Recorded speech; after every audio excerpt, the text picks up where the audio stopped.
ഹരേ ഹരേ കൃഷ്ണ കൃഷ്ണ കൃഷ്ണ ഹരേ ഹരേ ഹരേ രാമ രാമ രാമ ഹരേ ഹരേ हरे कृष्ण माता जी, हरे कृष्णा, प्रणाम माता जी। हरे कृष्ण माताजी, हरे राम कृष्ण। हरे राम राम राम हरे हरे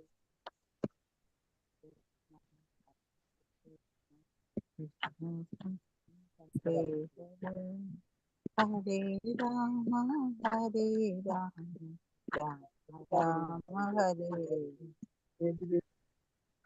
हरे कृष्ण हरे कृष्ण हरे कृष्ण हरे हरे हरे राम हरे राम हरे राम हरे हरे हरे हरे राम कृष्ण हरे कृष्ण जन्म कृष्ण जन्म कृष्ण हरे हरे हरे राम हरे राम हरे राम हरे हरे हरे राम हरे हरे राम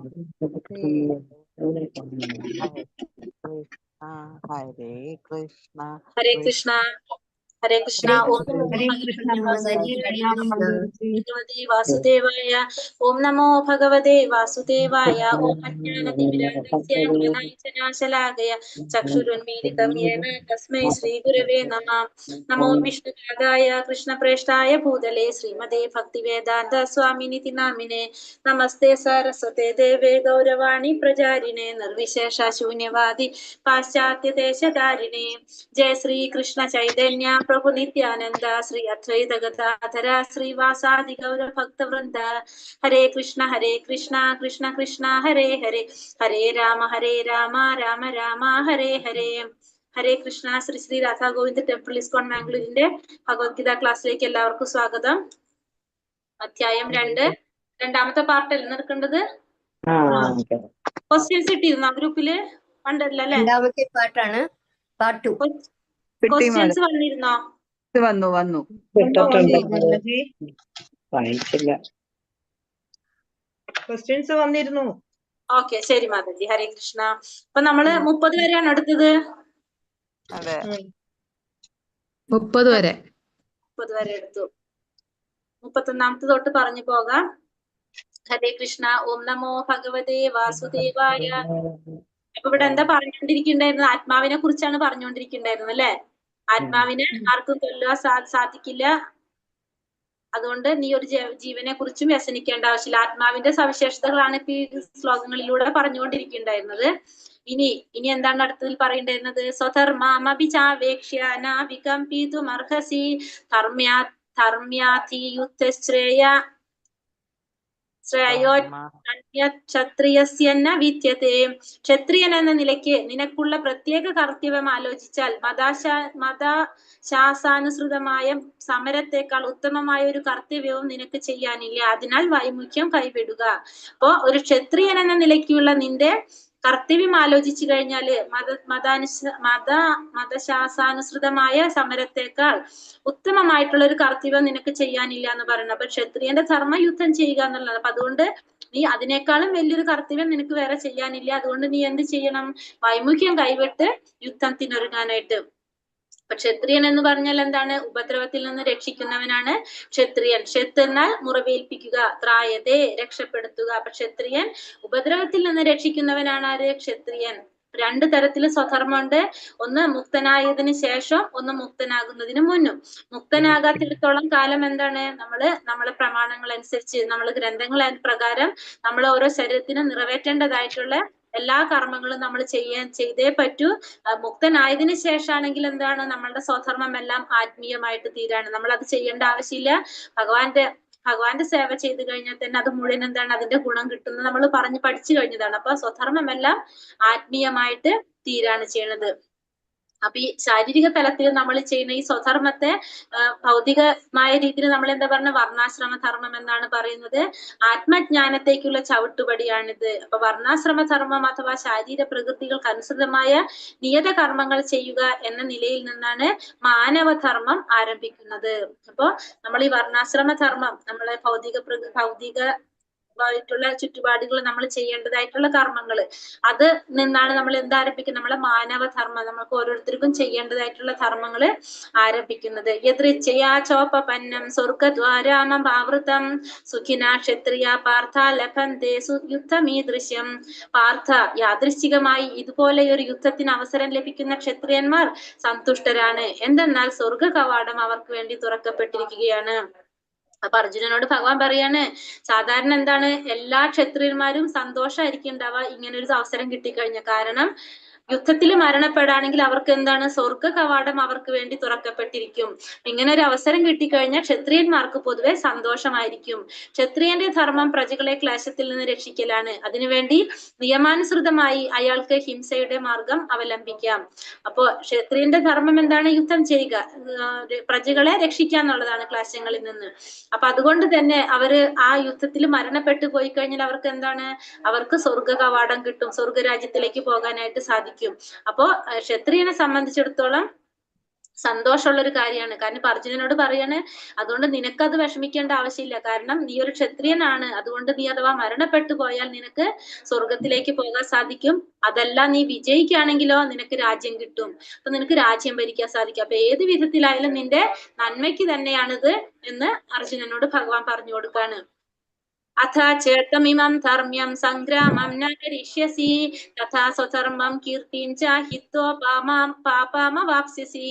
അല്ല, ധാർമ്മികമായി ഈ സമരം നീ ചെയ്യുന്നില്ലെങ്കിലോ സ്വന്തം കടമ നിറവേറ്റാത്തത് കൊണ്ട് നീ തീർച്ചയായും പാപം കയ്യേൽക്കും, യുദ്ധവീരൻ എന്ന നിന്റെ യശസ് നഷ്ടപ്പെടുകയും ചെയ്യും. അതല്ല, നീ ഇത് ഇരുന്നാൽ എന്താ പ്രശ്നം, സ്വന്തം കടമ നിറവേറ്റാത്തവനായിട്ട് മാറും നീ. അപ്പൊ അതുകൊണ്ട് നിനക്ക് പാപമേൽക്കേണ്ടതായിട്ട് വരും. മാത്രമല്ല വീരൻ എന്ന് പറഞ്ഞ നിന്റെ യശസ് അവിടെ നഷ്ടപ്പെടുകയും ചെയ്യും. അപ്പൊ അതുകൊണ്ട് തന്നെ നീ എന്ത് ചെയ്യണം, നിന്റെ ധർമ്മം നീ ചെയ്യേണ്ടതാണ്.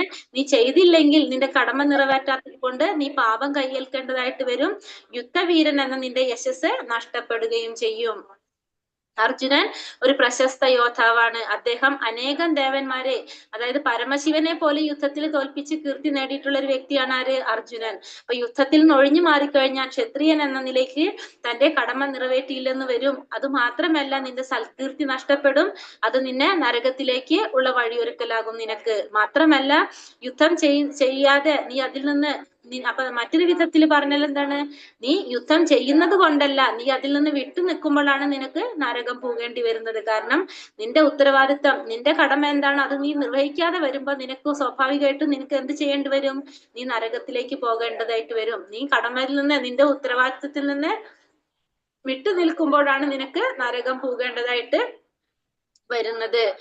അകീർത്തിം ചാപി ഭൂതാനി കഥയിഷ്യന്തി ദേവ്യയാം സംഭാവിതസ്യ ചാകീർത്തിർ മരണാദത്തിരിച്ചതേ. ജനങ്ങളെല്ലാം നിന്നെ പഴിക്കും. ഒരു മാന്യ വ്യക്തിക്ക് മരണത്തെക്കാൾ ദുസ്സഹമാണ് അപമാനം. അപ്പൊ അത് മാത്രല്ല, ജനങ്ങളൊക്കെ നിന്നെന്ത് ചെയ്യും, നിന്നെ പഴിക്കാൻ തുടങ്ങും. അപ്പൊ ഒരു മാന്യമായ വ്യക്തിക്ക് മരണത്തെക്കാൾ ദുസ്സഹമായിട്ടുള്ളതാണ് എന്ത്, അപമാനം. അപ്പൊ നീ പോരിന് മുന്നേ തന്നെ രണാങ്കണം വിട്ടു പോയി കഴിഞ്ഞാൽ നിന്നെ ഭീരുവെന്ന് എല്ലാവരും വിളിക്കും. അപ്പൊ ഒരു മാന്യനായ വ്യക്തിയെ സംബന്ധിച്ചിടത്തോളം എന്താണ്, മരണത്തെക്കാൾ ദുഷ്കരമായിട്ടുള്ള ഒരു കാര്യമാണ് എന്ത്, ഈ അപമാനം എന്ന് പറയുന്നത്. ഭയത്രണാതു പരതം മംസ്യന്തേ ത്വം മഹാരഥഃ യേഷാം ച ത്വം ബഹുമതോ ഭൂത്വാ യാസ്യാസി ലാഘവം. ഭയം കൊണ്ട് മാത്രമാണ് നീ യുദ്ധരംഗത്തിൽ നിന്ന് പോയതെന്ന് നിന്റെ പ്രശസ്തിയെ മാനിച്ചിരുന്ന മഹാരഥന്മാർ വിചാരിക്കും. അങ്ങനെ അവർ നിന്നെ നിസാരനായി കരുതും. അപ്പൊ ഭയം കൊണ്ട് മാത്രമാണ് നീ യുദ്ധരംഗത്തിൽ നിന്ന് പോയതെന്ന് നിന്റെ പ്രശസ്തിയെ മാനിച്ചിരുന്ന മഹാരഥന്മാരൊക്കെ എന്ത് വിചാരിക്കാൻ, നീ ഭയന്നിട്ടാണ് യുദ്ധത്തിൽ നിന്ന് പോയതെന്ന് എല്ലാവരും ചിന്തിക്കും. അങ്ങനെ അവർ നിന്നെ നിസാരനായിട്ട് കരുതും. അപ്പൊ നീ യുദ്ധത്തിൽ നിന്ന് പിന്മാറുമ്പോ നീ ഭയന്നിട്ടാണ് പോയതെന്നാണ് എല്ലാവരും വിചാരിക്കുക. അപ്പൊ നിന്നെല്ലാവരും എങ്ങനെ കരുതും, നിസാരനായിട്ട് കരുതും. അവാചിവാതാംശ ബഹൂൻ വതിഷ്യന്തി തവാഹിതഃ നിന്ദന്തസ്തവ സാമർത്ഥ്യം തതോ ദുഃഖതരം നികീം. ശത്രുക്കൾ നിന്നെ പറ്റി പഴി പലതും പറയും, നിന്റെ കഴിവില്ലായ്മയെ പുച്ഛിക്കും. ഇതിലും ദുഃഖകരമായി നിനക്ക് എന്തുണ്ടാവാനാണ്. അപ്പൊ ശത്രുക്കൾ എന്ത് ചെയ്യും, നിന്നെ പറ്റി പലതും പറയും, നിന്റെ കഴിവില്ലായ്മയെ പുച്ഛിക്കും. ഇതിലും ദുഃഖകരമായിട്ട് നിനക്ക് എന്തുണ്ടാവാനാണ്, നിനക്ക് എന്താണ് സംഭവിക്കാനുള്ളത്. അപ്പൊ എല്ലാവരും നിന്നെ പറ്റി എന്ത് പറയും, നിന്നെ പുച്ഛിക്കും, നിന്നെ കഴിവില്ലായ്മയെ പുച്ഛിക്കും. അപ്പൊ ഇതിലും ദുഃഖകരമായിട്ട് നിനക്ക് എന്താണ് ഉണ്ടാകാനുള്ളത്. ഹതോ വാ പ്രാപ്സ്യസി സ്വർഗം ജിത്തോ വാ ഭോക്ഷ്യസേ മഹീം തസ്മാദുത്തിഷ്ഠ കൗന്ദേയ യുദ്ധായ കൃതനിശ്ചയഃ. കുന്തിപുത്ര, ഒന്നുകിൽ നീ ഈ യുദ്ധത്തിൽ കൊല്ലപ്പെട്ട് സ്വർഗം പോകും, അല്ലെങ്കിൽ വിജയം നേടി സാമ്രാജ്യം ഭരിക്കും. ഏതായാലും ഉറച്ച തീരുമാനത്തോടെ എഴുന്നേറ്റ് യുദ്ധം ചെയ്യൂ. അപ്പൊ പറയണ കുന്തിപുത്ര, ഒന്നുകിൽ നീ എന്താണ് ഈ യുദ്ധത്തിൽ കൊല്ലപ്പെട്ട് സ്വർഗം പോകും, അല്ലെങ്കിൽ വിജയം നേടി സാമ്രാജ്യം ഭരിക്കും. അപ്പൊ ഏതായാലും ഉറച്ച തീരുമാനത്തോടെ എഴുന്നേറ്റ് യുദ്ധം ചെയ്യൂ. അപ്പൊ ഏതായാലും വിരോധമില്ല, നീ എന്ത് ചെയ്യൂ? യുദ്ധം ചെയ്യൂ. ഒന്നുകിൽ നിനക്ക് രാജ്യം കിട്ടും, അതല്ലെങ്കിൽ നിനക്ക് സ്വർഗരാജ്യം കിട്ടും, സ്വർഗം പോകാൻ പറ്റും, സ്വർഗം പോകാനായിട്ട് സാധിക്കും. അപ്പൊ ഏതായാലും വിരോധമില്ല, ഉറച്ച മനസ്സോടെ എഴുന്നേറ്റ് യുദ്ധം ചെയ്യുമെന്ന് ഭഗവാൻ പറഞ്ഞു കൊടുക്കാണ്. സുഖ ദുഃഖേ സമേ കൃത്വ ലാഭോ ജയോ തഥോ യുദ്ധായ യുജ്യസ്യ നൈവം പാപമവാപ്സ്യസി. യുദ്ധത്തിന് വേണ്ടി മാത്രം നീ യുദ്ധം ചെയ്യുക. അപ്പൊ നീ യുദ്ധം ചെയ്യാനായിട്ട് ഭഗവാൻ ഉറപ്പിച്ചു പറയാണ് അർജുനന്റെ അടുത്ത്. ഇനി ആ യുദ്ധം എങ്ങനെ ചെയ്യണം എന്നാണ് ഭഗവാൻ പറയണത്? യുദ്ധത്തിന് വേണ്ടി മാത്രം നീ യുദ്ധം ചെയ്യുക. ഫലം സന്തുഷ്ടിയോ സന്താപമോ നഷ്ടമോ ലാഭമോ ജയമോ തോൽവിയോ എന്നതിനെ കുറിച്ച് ഓർക്കരുത്. എന്നാൽ നിനക്കൊരിക്കലും പാപമേൽക്കില്ല. അപ്പൊ നീ യുദ്ധം ചെയ്യണം. അതെങ്ങനെയായിരിക്കണം? യുദ്ധത്തിന് വേണ്ടി മാത്രമായിരിക്കണം നീ യുദ്ധം ചെയ്യേണ്ടത്. അതിന്റെ ഫലത്തെ കുറിച്ച് നീ ചിന്തിക്കരുത്. അത് ഫലം ലാഭമോ നഷ്ടമോ ജയമോ തോൽവിയോ എന്നതിനെ കുറിച്ച് ഓർക്കേണ്ട ആവശ്യമില്ല. എന്നാൽ നിനക്കൊരിക്കലും പാപമേൽക്കില്ല. സ്പീഡ് കൂടുന്നുണ്ടോ? ഹരേ കൃഷ്ണ. ഇല്ല ഇല്ല ഇല്ല. കൃഷ്ണാവ് പുറത്തോടെ ഇന്നലത്തെ ക്ലാസ്സിനേലും സ്പീഡ് കുറവാ. അതെ മാതാജി, ഇത് മതി മാതാജി, സ്പീഡിൽ പോയാൽ നല്ലതാണ്. കൃഷ്ണാവ് പുറത്തോടെ ചെയ്യുന്ന കർമ്മങ്ങളിൽ സന്തോഷ സന്താപങ്ങളെയോ ലാഭനഷ്ടങ്ങളെയോ ജയപരാജയങ്ങളെ കുറിച്ചുള്ള പ്രശ്നം ഉദിക്കുന്നേയില്ല. എന്തു ചെയ്യുന്നതും കൃഷ്ണന് വേണ്ടിയാവണം എന്നതാണ് ദിവ്യമായ അവബോധം. അപ്പൊ നമ്മൾ കൃഷ്ണാവ് പുറത്തോടെയാണ് നമ്മൾ കർമ്മം ചെയ്യണമെങ്കിൽ എന്താണ്? നമ്മളത് മുഴുവനും ഭഗവാന് സമർപ്പിച്ചുകൊണ്ടാണ് ചെയ്യുന്നത്, ഭഗവാന് വേണ്ടിയിട്ടാണ് ചെയ്യുന്നത്. അപ്പോ നമുക്ക് ആ കർമ്മങ്ങളില്, നമ്മൾ ചെയ്യുന്ന കർമ്മങ്ങളില് സന്തോഷമോ സന്താപങ്ങളോ നമ്മൾ ചിന്തിക്കുന്നില്ല, ലാഭമോ നഷ്ടമോ നമ്മൾ നോക്കുന്നില്ല, ജയപരാജയങ്ങളോ നമ്മൾ നോക്കുന്നില്ല. എന്ത് ചെയ്യുന്നത് നമ്മൾ ആർക്ക് വേണ്ടിയിട്ടാണ്? ഭഗവാന് വേണ്ടിയിട്ടാണ്. അതാണ് ദിവ്യമായിട്ടുള്ള നമ്മളുടെ അവബോധം പറയുന്നത്. ഏതൊരു പ്രവൃത്തി നമ്മൾ ഭഗവാന് വേണ്ടി സമർപ്പിക്കുക. അപ്പൊ അതിന്റെ ഫലം നമ്മൾ ശ്രദ്ധിക്കുന്നില്ല. ലാഭാണോ നഷ്ടാണോ ജയാണോ പരാജയമാണോ സന്തോഷാണോ സന്താപമാണോ എന്നുള്ളത് നമ്മൾ നോക്കുന്നില്ല.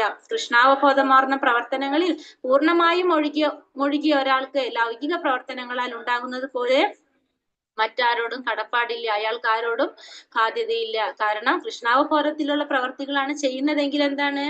ഭഗവാന് വേണ്ടിയിട്ടാണ് എല്ലാ പ്രവൃത്തികളും ചെയ്യുന്നത്, തന്റെ ഇന്ദ്രിയങ്ങളെ സന്തോഷിപ്പിക്കാനല്ല ചെയ്യുന്നത്. അപ്പൊ സ്വാഭാവികമായിട്ട് എന്താണ്?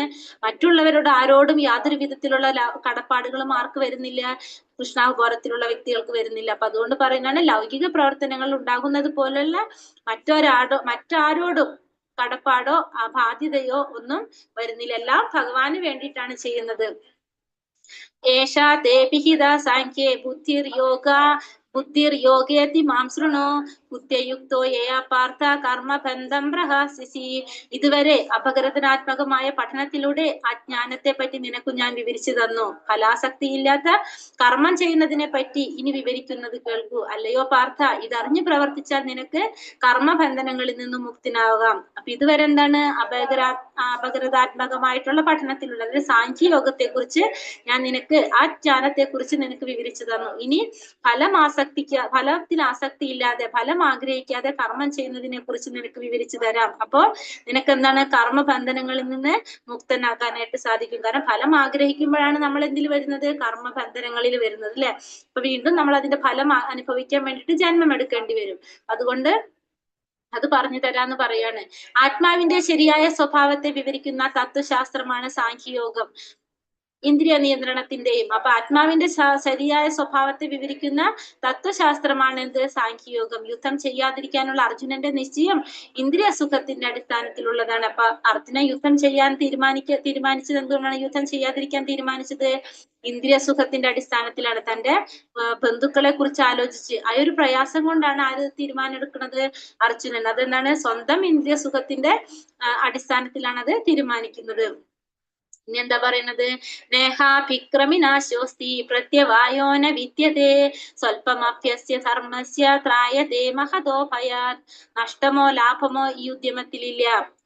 ഈ വഴിക്കുള്ള ചെറിയൊരു മുന്നേറ്റവും മഹാഭയങ്ങളിൽ നിന്ന് രക്ഷ നൽകുന്നു. അപ്പോ നഷ്ടമോ ലാഭമോ ഒന്നും ഈ ഉദ്യമത്തിന് വരുന്നില്ല. ചെറിയൊരു മുന്നേറ്റം ഉണ്ടെങ്കിൽ എന്താണ്, മഹാഭയങ്ങളിൽ നിന്ന് നമ്മളെ രക്ഷ നൽകുക. അപ്പോ ഭഗവാന് വേണ്ടിയിട്ട് ചെയ്യുന്ന പ്രവർത്തികൾക്ക്, കൃഷ്ണാവബോധത്തിലുള്ള പ്രവർത്തനങ്ങൾക്ക് ലാഭവും നഷ്ടവും ഇല്ല. അതിൽ ചെറിയൊരു കാര്യം ചെയ്താൽ എന്താണ്, വലിയ രക്ഷ നേട്ടണം. മഹാഭയങ്ങളിൽ നിന്ന് നമുക്ക് രക്ഷ നൽകാണ്. കൃഷ്ണാവബോധത്തോടെ അഥവാ ഇന്ദ്രിയ സംതൃപ്തിയെ കാക്ഷിക്കാതെ കൃഷ്ണന് വേണ്ടി മാത്രം ചെയ്യുന്നതത്രേ കർമ്മത്തിന്റെ അതീന്ദ്രിയ വൈശിഷ്ട്യം. അത്തരം പ്രവർത്തനങ്ങൾക്ക് വിഘ്നങ്ങൾ ഉണ്ടാകുന്നില്ല, ഒരിക്കലും അവ നഷ്ടത്തിൽ കലാശിക്കുന്നില്ല. കൃഷ്ണാവബോധത്തോടെ അനുഷ്ഠിക്കുന്ന പ്രവർത്തനം കേവലം 1% പോലും അതിന് പൂർണ്ണമായ ഫലം ലഭിക്കുന്നു. കൃഷ്ണാവബോധത്തോടുള്ള പ്രവർത്തനമാകട്ടെ ദേഹനാശത്തിന് ശേഷവും ഒരാളെ കൃഷ്ണാവബോധത്തിലേക്ക് നയിക്കുന്നു. അപ്പൊ കൃഷ്ണാവബോധത്തോടെ അഥവാ ഇന്ദ്രിയ സംതൃപ്തിയെ കാക്ഷിക്കാതെ കൃഷ്ണന് വേണ്ടി മാത്രം ചെയ്യുന്ന കർമ്മത്തില് എന്താണ്, കർമ്മത്തിന്റെ അതീന്ദ്രിയ വൈശിഷ്ട്യം ചെയ്യുന്നതാണ് അതീന്ദ്രിയ വൈശിഷ്ട്യം. അത്തരം പ്രവർത്തനങ്ങൾക്ക് എന്താണ്, ഒരിക്കലും വിഘ്നങ്ങൾ ഉണ്ടാകുന്നില്ല, അത് നഷ്ടത്തിൽ കലാശിക്കുന്നില്ല. അപ്പൊ സ്വന്തം ഇന്ദ്രിയങ്ങളെ സംതൃപ്തി നോക്കാതെ ഭഗവാന് വേണ്ടി മാത്രം കർമ്മങ്ങൾ ചെയ്യുക, അതാണ് നമ്മൾ പറഞ്ഞ അതീന്ദ്രിയമായിട്ടുള്ള ചെയ്യല്. നമ്മൾ ഭഗവാന് വേണ്ടിയിട്ടാണ് എല്ലാം ചെയ്യുന്നത്. അത്തരം പ്രവർത്തനങ്ങൾക്ക് ഒരിക്കലും എന്താണ്, വിഘ്നങ്ങൾ ഉണ്ടാകുന്നില്ല, നഷ്ടത്തിൽ കലാശിക്കുന്നില്ല. അപ്പൊ കൃഷ്ണാവബോധം അനുഷ്ഠിക്കുന്ന പ്രവർത്തനങ്ങൾ, കൃഷ്ണാവബോധത്തോടെ നമ്മൾ ചെയ്യുന്ന പ്രവർത്തനം അത് 1% പോലും അതിനെന്താണ്, പൂർണ്ണമായിട്ടുള്ള ഫലം ലഭിക്കുന്നു. അപ്പൊ കൃഷ്ണാവബോധത്തോടെ നമ്മൾ ചെയ്യുന്ന ഏതൊരു പ്രവൃത്തിയും അത് 1% പോലും അതിനെന്തുണ്ട്, പൂർണ്ണമായിട്ടുള്ള ഫലം ലഭിക്കും. മാത്രമല്ല ദേഹനാശത്തിന് ശേഷം അത് ഒരാളെ കൃഷ്ണാവബോധത്തിലേക്ക് നയിക്കുന്നു. അപ്പൊ ദേഹനാശത്തിന് ശേഷം ആ വ്യക്തിയെ എന്താണ്, കൃഷ്ണാവബോധത്തിലേക്ക് നയിക്കുക. അപ്പൊ നമ്മൾ കൃഷ്ണാവബോധത്തിൽ ചെയ്യുന്ന പ്രവർത്തനങ്ങൾ 1% പോലും അതിന് പരിപൂർണ ഫലം ലഭിക്കുന്നു. പിന്നെന്താണ്, ദേഹം നശിച്ചതിന് ശേഷം വീണ്ടും ഒരു ജന്മം നമുക്ക് കിട്ടുമ്പോ എന്താണ്, അവിടെ നിന്നാണ് അത് സ്റ്റാർട്ട് ചെയ്യുന്നത്. കൃഷ്ണാവബോധത്തിന്റെ പ്രത്യേകത അത് നമ്മൾ കണ്ടിട്ടുണ്ടാവും. ചെറിയ കുട്ടികള്, ചില 2-3 വയസ്സുള്ള സംസാരിക്കാനായിട്ട് തുടങ്ങുന്ന കുട്ടികള് ഭഗവത്ഗീതയുടെ ശ്ലോകങ്ങളൊക്കെ ചൊല്ലണം നമ്മൾ കണ്ടിട്ടുണ്ടാവും. കാരണം അത് കഴിഞ്ഞ ജന്മത്തില് അത് ബൈഹാർട്ട് ചെയ്ത് പഠിച്ചിട്ടുണ്ടാവും. അതുകൊണ്ടാണ് ഈ ജന്മത്തിൽ എന്താണ് അത്ര വേഗത്തിൽ ചെയ്യാനായിട്ട് സാധിക്കുന്നത്. കാരണം ഈ ഒരു കാര്യം മാത്രമാണ്, ഭഗവാൻ ചെയ്യുന്ന പ്രവർത്തികൾ മാത്രം നമ്മൾ എന്താണ് ക്യാരി ഫോർവേഡ് ചെയ്ത് പോകാണ്. കഴിഞ്ഞ ജന്മത്തിൽ എവിടെ നിർത്തിയോ അവിടെ നിന്ന് കണ്ടിന്യൂവേഷൻ ആണ് ഈ ജന്മത്തിൽ നമുക്ക് സാധിക്കുന്നത്. അപ്പൊ അതുകൊണ്ട് ദേഹനാശത്തിന് ശേഷം ഒരാളെ കൃഷ്ണാവബോധത്തിലേക്ക് നയിക്കുന്നു. വ്യവസായാത്മിക ബുദ്ധിരേഖേഹ കുരുനന്ദന ബഹുശാഖ ഹന്യന്താശ്ച ബുദ്ധയോ വ്യവസായിനാം.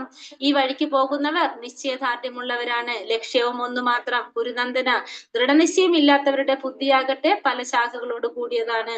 അപ്പൊ ഈ വഴിക്ക് പോകുന്നവരെങ്ങനെയാണ്, നിശ്ചയദാർഢ്യമുള്ളവരാണ് ഈ വഴിക്ക് പോകുന്നവർ. അവരുടെയൊക്കെ ലക്ഷ്യം എന്താണ്, ഒരേ ഒരു ലക്ഷ്യം, കൃഷ്ണാവബോധം മാത്രമാണ് ഇവരുടെയൊക്കെ ലക്ഷ്യം. അപ്പൊ ദൃഢനിശ്ചയം ഇല്ലാത്തവരുടെ ബുദ്ധിയാണെങ്കിലോ അത് പല ശാഖകളിൽ കൂടിയിട്ടുള്ളതാണ്. അപ്പൊ അവർക്ക് ലക്ഷ്യം പല രീതിയിലാണ് അവരുടെ ലക്ഷ്യം തിരിഞ്ഞിരിക്കുന്നത്. വ്യവസായാത്മിക ബുദ്ധി എന്ന് വെച്ചപ്പോ എന്താണ്, കൃഷ്ണാവബോധത്തിലൂടെ ജീവിത പരിപൂർണതയുടെ ഔന്നത്യത്തിലേക്ക് ഉയർത്തപ്പെടുന്ന ഒരാളുടെ ദൃഢമായ വിശ്വാസം. അപ്പൊ കൃഷ്ണാവബോധത്തിലൂടെ ജീവിത പരിപൂർണതയുടെ ഉന്നതിയിലേക്ക് എത്താം. അങ്ങനെ എത്തുന്ന ഒരാളുടെ ദൃഢനിശ്ചയത്തെ, ദൃഢവിശ്വാസത്തെ നമുക്ക് എന്ത് പറയാൻ സാധിക്കും, വ്യവസായാത്മിക ബുദ്ധി എന്ന് പറയാനായിട്ട് സാധിക്കും. പൂർവജന്മങ്ങളിൽ ചെയ്ത നല്ലതോ ചീത്തയായ കർമ്മങ്ങളുടെ ഫലങ്ങള്, അനുഭവങ്ങളെ കാമ്യകർമ്മങ്ങൾ, അപ്പൊ നമ്മൾ ചെയ്യുന്ന കർമ്മത്തിന്റെ ഫലങ്ങള് അനുഭവിക്കുക, അതിനാണ് നമ്മൾ ആ കർമ്മങ്ങളാണ് കാമ്യകർമ്മങ്ങൾ എന്ന് പറയുന്നത്. നല്ലതാവാം ചീത്തയാകാം, ആ കർമ്മത്തിന്റെ ഫലാനുഭവങ്ങളാണ് കാമ്യകർമ്മങ്ങള്. കൃഷ്ണാവബോധത്തിൽ സ്ഥിതി ചെയ്യുന്ന ഒരാളുടെ പ്രവർത്തികളും എങ്ങനെയായിരിക്കും, നിരപേക്ഷ തലത്തിലാണ്. അതിന് നന്മ തിന്മകൾ എന്ന ഇരുഭാവങ്ങളിൽ അത് ഒരു ഭാവത്തിലും വരുന്നില്ല. നന്മ തിന്മകളോ നമ്മൾ ഈ പറഞ്ഞ പോലെ ഗുണോ ദോഷോ ലാഭമോ നഷ്ടമോ അതൊന്നും കൃഷ്ണാവബോധത്തിലുള്ള വ്യക്തികളുടെ പ്രവർത്തനത്തിൽ വരുന്നില്ല. കൃഷ്ണാവബോധത്തിൽ പ്രവർത്തിക്കുന്ന ഒരു വ്യക്തിക്ക് കുടുംബം, സമൂഹം, രാഷ്ട്രം, മനുഷ്യ സമുദായം എന്ന് വേണ്ട ഏവർക്കും ഉത്തമമായ സേവനം അർപ്പിക്കാനായിട്ട് സാധിക്കും. ആ ഒരു വ്യക്തി, ആ വ്യക്തിയുടെ പ്രവർത്തനം കൊണ്ട് തന്നെ, ആ വ്യക്തിയുടെ പ്രവർത്തനം കൊണ്ട് ഭഗവാൻ സംതൃപ്തനാണെങ്കിൽ ആ വ്യക്തിക്ക് എല്ലാവരും സന്തുഷ്ടനാക്കാനായിട്ട് സാധിക്കും. ഒരു വീട്ടിൽ ഒരാള് കൃഷ്ണാവബോധത്തിൽ വന്നു കഴിഞ്ഞാൽ എന്താണ്, പതുക്കെ മറ്റുള്ളവർ വന്നാലും ഇല്ലെങ്കിലും ആ വീട്ടിൽ അതിന്റെ വ്യത്യാസം നമുക്ക് ഫീൽ ചെയ്യാനായിട്ട് സാധിക്കും. അപ്പൊ ഒരാളുടെ പ്രവർത്തനം കൊണ്ട് ഭഗവാനെ സന്തോഷിപ്പിക്കാൻ കഴിഞ്ഞു കഴിഞ്ഞാൽ ആ മറ്റുള്ളവർക്കും കൂടി അതിന്റെ സന്തോഷം കിട്ടാൻ, അത് സന്തുഷ്ടരാകാനായിട്ട് സാധിക്കും. കൃഷ്ണന്റെ ഉത്തമ പ്രതിനിധിയായിട്ടുള്ള ഒരു ആധ്യാത്മിക ഗുരുവിന്റെ വിദഗ്ധമായ ശിക്ഷണത്തിലൂടെ മാത്രമേ ശിഷ്യന് കൃഷ്ണാവബോധ സേവനം ഭംഗിയായി അനുഷ്ഠിക്കാൻ കഴിയൂ. ഗുരുവിന്റെ പ്രസാദത്താൽ ഭഗവാൻ പ്രസാദിക്കുന്നു. അപ്പൊ ഭഗവാന്റെ ഉത്തമ പ്രതിനിധിയായിട്ടുള്ള ഒരു ആധ്യാത്മിക ഗുരുവിന്റെ വിദഗ്ധമായ ശിക്ഷണത്തിലൂടെ മാത്രമേ കൃഷ്ണന് ബോധ സേവനം ഭംഗിയായിട്ട് അനുഷ്ഠിക്കാനായിട്ട് കഴിയുന്നുള്ളൂ. അപ്പൊ ഒരു ഗുരുവിന്റെ സഹായത്തോടെ ആയിരിക്കും നമുക്ക് എന്ത് ചെയ്യാൻ സാധിക്കുക, ഈ കൃഷ്ണാവബോധ പ്രവർത്തനം ഭംഗിയായിട്ട് ചെയ്യാനായിട്ട് സാധിക്കുന്നത്. ഗുരുവിന്റെ പ്രസാദം കൊണ്ട് ഭഗവാൻ പ്രസാദിക്കുന്നു. യാമി മാം പുഷ്പിതാം വാച്യം പ്രവർത്യന്ത്യ വിപശ്ചിതഃ വേദവാദാരത പാർത്ഥ നാന്യദസ്തീതി വാദിനഃ കാമാത്മാന സ്വർഗപരാ ജന്മ കർമ്മ ഫലപ്രദാം ക്രിയാവിശേഷ ബഹുലാം ഭോഗൈശ്വര്യാഗതിം ഗതിം പതി. സ്വർഗ ലോകപ്രാപ്തി, ധാന്യമായ പുനർജന്മം, പ്രഭാവം എന്നിവയ്ക്ക് വേണ്ടി വിവിധ കർമ്മങ്ങൾ ഫലാപേക്ഷയോടെ ചെയ്യാൻ നിർദ്ദേശിക്കുന്ന വേദസൂക്തങ്ങളാൽ അല്പബുദ്ധികളാൽ ആസക്തരാകുന്നു. ഇന്ദ്രിയ സുഖ പൂർത്തിയെയും ഐശ്വര്യ ജീവിതത്തെയും ആഗ്രഹിക്കുന്നവർ അവയേക്കാൾ ഉത്കൃഷ്ടമായി ഒന്നുമില്ലെന്ന് വാദിക്കുന്നു. അപ്പൊ സ്വർഗപ്രാപ്തി, പിന്നെന്താണ് ധന്യമായ പുനർജന്മം, പ്രഭാവം എന്നിവയ്ക്ക് വേണ്ടി പലതരത്തിലുള്ള കർമ്മങ്ങൾ ഫലം ആഗ്രഹിച്ചുകൊണ്ട് ചെയ്യാൻ നിർദ്ദേശിക്കുന്ന വേദസൂക്തങ്ങളിലൊക്കെ പറയുന്നുണ്ട്. അതില് അല്പബുദ്ധികൾ എന്താണ്, അതിൽ ആസക്തരായിട്ട് അങ്ങനത്തെ പ്രവർത്തികൾ ചെയ്തു പോകും. ഇന്ദ്രിയ സുഖപൂർത്തിക്കും ഐശ്വര്യ ജീവിതത്തെയും ആഗ്രഹിക്കുന്ന അവരെന്താണ് ചിന്തിക്കുന്നത്, ഇതിനേക്കാൾ ഉത്കൃഷ്ടമായിട്ട് വേറെ ഒന്നും ഇല്ലെന്നാണ് അവര് വാദിക്കുന്നത്. അപ്പൊ നമ്മളെ ഫലം ആഗ്രഹിച്ചുകൊണ്ട് നമ്മൾ ചെയ്യാണ് ചെയ്യുന്നത്. സ്വർഗം കിട്ടാൻ വേണ്ടിയിട്ട്, നല്ലൊരു പുനർജന്മൊക്കെ കിട്ടാൻ വേണ്ടിയിട്ട് വേദസൂക്തങ്ങളിലൊക്കെ പറഞ്ഞിരിക്കുന്ന എന്തെങ്കിലും നിർദ്ദേശങ്ങൾ ഉണ്ടാവും. അവിടെ ഫലം ആഗ്രഹിച്ചുകൊണ്ട് ചെയ്യാൻ പറ്റുന്ന കർമ്മങ്ങൾ ഉണ്ടാവും, അതൊക്കെ ചെയ്യും. അപ്പൊ അവരുടെ ധാരണ എന്താണ്, ഇതിനേക്കാൾ ഉത്കൃഷ്ടമായിട്ട് വേറെ ഒന്നുമില്ലെന്നാണ് ഇവര് ചിന്തിക്കുന്നത്. സാധാരണ മനുഷ്യർ അറിവില്ലായ്മ കാരണം വേദങ്ങളുടെ കർമ്മകാണ്ഡങ്ങളിൽ നിർദ്ദേശിക്കപ്പെടുന്ന ഫലേച്ഛാപൂർവങ്ങളായ കർമ്മങ്ങളാൽ അവർ എത്രയും ആസക്തരാകുന്നു. അനുഭവജ്ഞാനം കുറഞ്ഞ അക്കൂട്ടർക്ക് ആ കൃഷ്ണാവബോധത്തോടെ സുനിശ്ചിത കർമ്മത്തിൽ മനസ്സുറപ്പിക്കാൻ പ്രയാസം കൂടും. സാധാരണ മനുഷ്യരെന്താണ്, അറിവില്ലായ്മ കാരണം കൊണ്ട് ഇങ്ങനത്തെ കർമ്മങ്ങളിൽ ആസക്തരാകുന്നുണ്ട്. പിന്നെ അനുഭവജ്ഞാനം കുറഞ്ഞ അക്കൂട്ടർ കൃഷ്ണാവബോധത്തോടെ സുനിശ്ചിത കർമ്മത്തില്, അപ്പൊ അവർക്ക് കൃഷ്ണാവബോധത്തിൽ മനസ്സുറപ്പിക്കാനായിട്ട് അവർക്ക് പ്രയാസം കൂടുതലായിരിക്കും. ഭോഗൈശ്വര്യ പ്രസക്താനാം തയാ ബർഹത ചേതസാം വ്യവസായാത്മിക ബുദ്ധി സമാധൗനാവിധീയതേ. ഭൗതിക ഐശ്വര്യത്തിലും സുഖാനുഭവങ്ങളിലും അത്യാസക്തരായവർക്കും ഇവകളാൽ പരിഭ്രാന്തരായവർക്കും ഭക്തിപൂർവ്വം ഭഗവത് സേവനം നടത്താൻ വേണ്ടുന്ന നിശ്ചയദാർഢ്യം ഉണ്ടാവില്ല. അപ്പൊ ഭൗതിക ഐശ്വര്യത്തിലും സുഖാനുഭവങ്ങളിലും അത്യാസക്തരായവർക്കും ഇവകളാൽ പരിഭ്രാന്തരായവർക്കും ഭക്തിപൂർവ്വം ഭഗവാന്റെ സേവനം ചെയ്യാനായിട്ടുള്ള നിശ്ചയദാർഢ്യം ഉണ്ടാവില്ല. അത് ഭൗതികമായിട്ടുള്ള അത്യാസക്തി ഉണ്ടായാല്, അത്യാഗ്രഹം ഉണ്ടായിക്കഴിഞ്ഞാൽ അവർക്ക് ഭഗവാന്റെ സേവനം ചെയ്യാനായിട്ട് വേണ്ടുന്ന നിശ്ചയദാർഢ്യം ഉണ്ടാവുന്നില്ല. ത്രൈഗുണ്യ വിഷയ വേദ നിസ്ത്രൈഗുണ്യോ ഭവാർജുന നിർദ്ദന്തോ നിത്യസത്വസ്ഥോ യോഗ നിർയോഗ ക്ഷേമ ആത്മവാൻ. പ്രകൃതിയുടെ 3 ഗുണങ്ങളാണ് വേദങ്ങളുടെ മുഖ്യ വിഷയം. അർജുന, നീ അവയെ അതിക്രമിക്കണം. ദ്വന്ദ്ങ്ങളിൽ നിന്നും ലാഭനഷ്ടങ്ങളെ കുറിച്ചുള്ള ഉത്കണ്ഠങ്ങളിൽ നിന്നും തികച്ചു മുക്തനായി ആത്മാവിൽ മനസ്സുറപ്പിക്കുക. അപ്പൊ ഭൗതിക പ്രകൃതിയുടെ 3 ഗുണങ്ങളാണ് വേദങ്ങളുടെ മുഖ്യ വിഷയം പറയുന്നത്. അതുകൊണ്ട് അർജുനനോട് പറയാണ്, നീ അതിനെ മറികടക്കാനായിട്ട് ശ്രമിക്കണം, അതിക്രമിക്കണം. കാരണം ദ്വന്ദ്ങ്ങളിൽ നിന്നും ലാഭനഷ്ടങ്ങളെ കുറിച്ചുള്ള ഉത്കണ്ഠകളിൽ നിന്നും തികച്ചും മുക്തനായിട്ട് ആത്മാവിൽ മനസ്സുറപ്പിക്കേണ്ടതാണ്. ആ ഭൗതിക പ്രകൃതിയുടെ 3 വിഷയങ്ങൾ, അതാണ് എന്തിന്റെ മുഖ്യ വിഷയം പറയുന്നത്, വേദങ്ങളുടെ മുഖ്യ വിഷയമായിട്ട് പറയുന്നത്. അർജുനൻ അതീന്ദ്രിയ മേഖലയിലേക്ക് ഉയരണമെന്നാണ് കൃഷ്ണൻ ഉപദേശിക്കുന്നത്. അതിനായുള്ള ആദ്യത്തെ കാൽവെപ്പാണ് ബ്രഹ്മ ജിജ്ഞാസ അഥവാ സർവോന്നതമായതിനെ കുറിച്ച് അറിയാനുള്ള ആഗ്രഹം. അപ്പൊ അർജുനൻ അതീന്ദ്രിയമായ മേഖലയിലേക്ക് ഉയരണം എന്നാണ് ഭഗവാൻ ആഗ്രഹിക്കുന്നത്. അതിനുള്ള ആദ്യത്തെ കാൽവെപ്പ് എന്താണ്, ബ്രഹ്മ ജിജ്ഞാസ, അതായത് സർവോന്നതനായിട്ടുള്ള അതിനെ കുറിച്ച് അറിയാനുള്ള ആഗ്രഹം. സുഖദുഃഖങ്ങളെയും ശീതോഷ്ണങ്ങളെയും പോലുള്ള ദ്വന്ദ്ങ്ങളെ തിദീക്ഷയോടെ നേരിടാൻ പരിശീലിക്കണം. അങ്ങനെ ദ്വന്ദ്ങ്ങളെ സഹിക്കാൻ കഴിവ് നേടി ലാഭനഷ്ടങ്ങളെ കുറിച്ചുള്ള ഉത്കണ്ഠയിൽ നിന്ന് മുക്തനാകണം. തികഞ്ഞ കൃഷ്ണാവബോധത്തോടെ ജീവിക്കുന്നവർക്ക്, കൃഷ്ണന്റെ കരുണയെ മാത്രം ആശ്രയിക്കുന്നവർക്ക് ഈ അതീന്ദ്രിയാവസ്ഥ ലഭ്യമാകുന്നു. അപ്പൊ അർജുനൻ അതീന്ദ്രിയ മേഖലയിലേക്ക് ഉയരണമെന്നാണ് ആരാഗ്രഹിക്കുന്നത്, ഭഗവാൻ ആഗ്രഹിക്കുന്നത്. അതുകൊണ്ട് അങ്ങനെ അതിനുള്ള ആദ്യത്തെ കാൽവെപ്പാണ് അതതോ ബ്രഹ്മജിജ്ഞാസയുടെ ബ്രഹ്മജിജ്ഞാസ പറയുന്നത്, അഥവാ സർവോന്നതമായതിനെ കുറിച്ച് അറിയാനുള്ള ആഗ്രഹം. അപ്പൊ അതുകൊണ്ട് തന്നെ എന്ത് ചെയ്യണം, ഉത്കണ്ഠയിൽ നിന്ന് മുക്തനാകാനായിട്ട് സുഖദുഃഖങ്ങളെയും ശീതോഷ്ണങ്ങളെയും പോലുള്ള ദ്വന്ദ്ങ്ങളെ അതിനെ തിദീക്ഷയോടെ നേരിടാനായിട്ട് പരിശീലിക്കണം. അങ്ങനെ ദ്വന്ദ്ങ്ങളെ സഹിക്കാനുള്ള കഴിവ് നേടി ലാഭനഷ്ടങ്ങളെ കുറിച്ചുള്ള ഉത്കണ്ഠയിൽ നിന്ന് മുക്തനാകണം. അങ്ങനെ അങ്ങനെയുള്ളവർക്ക് എന്ത് ചെയ്യാൻ സാധിക്കും? അതീന്ദ്രിയാവസ്ഥ ലഭ്യമാകും. കൃഷ്ണന്റെ കരുണ മാത്രം ആശ്രയിക്കുന്നവർക്ക്, അതായത് ഇങ്ങനെയുള്ളവർക്ക് അതീന്ദ്രിയാവസ്ഥ ലഭ്യമാകും. യാവാനർത്ഥ ഉത്പാനേ സർവതാ സംപ്ലുതോതകേ താവാൻ സർവേഷു വേദേഷു ബ്രഹ്മണസ്യ വിജാനതഃ. ഒരു കൊച്ചുകുളത്തിന് നിറവേറ്റാൻ സാധിക്കുന്ന ആവശ്യമെല്ലാം ഒരു വലിയ ജലസംഭരണി കൊണ്ട് നിർവഹിക്കാം. അതുപോലെ വേദങ്ങളാൽ അധിഷ്ഠിതമായതെന്തും അവയുടെ ഉൾപ്പൊരുൾ അറിയുന്നത് കൊണ്ട് നേടാവുന്നതാണ്. അപ്പൊ ഒരു കൊച്ചുകുളത്തിന് നിറവേറ്റാൻ സാധിക്കുന്ന എല്ലാ ആവശ്യങ്ങളും എന്തുകൊണ്ട് നിറവേറ്റാൻ സാധിക്കും? ജലസംഭരണി കൊണ്ട് നിർവഹിക്കാനായിട്ട് സാധിക്കും. അതുപോലെ തന്നെ വേദങ്ങളിൽ അധിഷ്ഠമായതെന്തും അവയുടെ ഉൾപ്പൊരുൾ അറിയുന്നത് കൊണ്ട് തന്നെ നമുക്ക് നേടാനായിട്ട് സാധിക്കും. അപ്പൊ വേദങ്ങളിൽ പറഞ്ഞിരിക്കുന്ന കാര്യങ്ങൾ അത് മനസ്സിലാക്കാനായിട്ട് അതിന്റെ ഉൾപ്പൊരുൾ അറിഞ്ഞാൽ നമുക്ക് നേടാൻ സാധിക്കും. അപ്പോ ഉദാഹരണം പറഞ്ഞാൽ ഒരു കൊച്ചുകുളത്തിന് നിറവേറ്റാൻ സാധിക്കുന്നതെല്ലാം ഒരു വലിയ ജലസംഭരണി കൊണ്ട് നമുക്ക് സാധിക്കും. അതേപോലെ തന്നെയാണ് വേദങ്ങളിൽ പറഞ്ഞിരിക്കുന്ന കാര്യങ്ങളും നമുക്ക് മനസ്സിലാക്കാനായിട്ട്. ആത്മസാക്ഷാത്കാരം എന്നാൽ കൃഷ്ണനെയും കൃഷ്ണനും താനുള്ള ശാശ്വത ബന്ധത്തെയും കുറിച്ചുള്ള അറിവാണ്. അപ്പൊ ആത്മസാക്ഷാത്കാരം എന്ന് വെച്ചാൽ കൃഷ്ണനെ കുറിച്ചും കൃഷ്ണനും താനും തമ്മിലുള്ള ശാശ്വതമായ ബന്ധത്തെ കുറിച്ചുള്ള അറിവാണ് ആത്മസാക്ഷാത്കാരം. ഭഗവാൻ നാമജപത്തിൽ പരമാനന്ദം കൊള്ളുന്നവരാണ് ഉത്തമനായ വേദാന്തി. ഉത്തമനായ വേദാന്തി ആരാണപ്പോ? ഭഗവാന്റെ നാമജപത്തിൽ പരമാനന്ദം കൊള്ളുന്നവനാണ് ഉത്തമനായ വേദാന്തി. അപ്പൊ വേദാന്തി ആരാണ് ഉത്തമനായിട്ടുള്ളത്? ഭഗവാന്റെ നാമജപത്തില് പരമാനന്ദം കൊള്ളുന്നവൻ. വൈദിക രഹസ്യത്തിന്റെ അന്തിമ ലക്ഷ്യം അത് തന്നെയാണ്. കർമ്മണ്യേവാധികാരസ്തേ മാ ഫലേഷു കഥാചന മാ കർമ്മഫല ഹേതുർഭൂർമാം തേ സംഗോസ്ത കർമ്മണി. സ്വന്തം നിയത കർമ്മം നിർവഹിക്കാനേ നിനക്ക് അധികാരമുള്ളൂ. കർമ്മഫലങ്ങളിൽ യാതൊരുവിധ അധികാരവും ഇല്ല. കർമ്മത്തിൽ നിന്നുളവാകുന്ന ഫലങ്ങളുടെ ഹേതു താനാണെന്ന് കരുതേണ്ട. സ്വകർത്തവ്യം അനുഷ്ഠിക്കാതെ ഒഴിയാൻ ആഗ്രഹിക്കുകയും അരുത്. അപ്പൊ സ്വന്തം നിയത കർമ്മം നിർവഹിക്കാൻ മാത്രമേ ആർക്ക് അധികാരമുള്ളൂ? അർജുനന് അധികാരമുള്ളൂ. കർമ്മഫലങ്ങളിൽ യാതൊരു അധികാരവും നമുക്കില്ല, അർജുനനില്ല. കർമ്മത്തിൽ നിന്നുളവാകുന്ന ഫലങ്ങളുടെ ഹേതു താനാണെന്ന് കരുതാൻ പാടില്ല. അപ്പൊ എന്തെങ്കിലും ഒരു കാര്യം നടന്നു കഴിഞ്ഞാൽ അത് ഇത്രയും നല്ല രീതിയിൽ നടക്കാൻ താനാണ് കാരണം എന്നുള്ളത് ചിന്തിക്കാൻ പാടില്ല. സ്വന്തം കർത്തവ്യം അനുഷ്ഠിക്കാതെ ഒഴിയാൻ ആഗ്രഹിക്കുകയും അരുത്. അപ്പൊ കർത്തവ്യം ചെയ്യാതെ നമ്മൾ അതിൽ നിന്ന് ഒഴിയാനും ആഗ്രഹിക്കരുത്.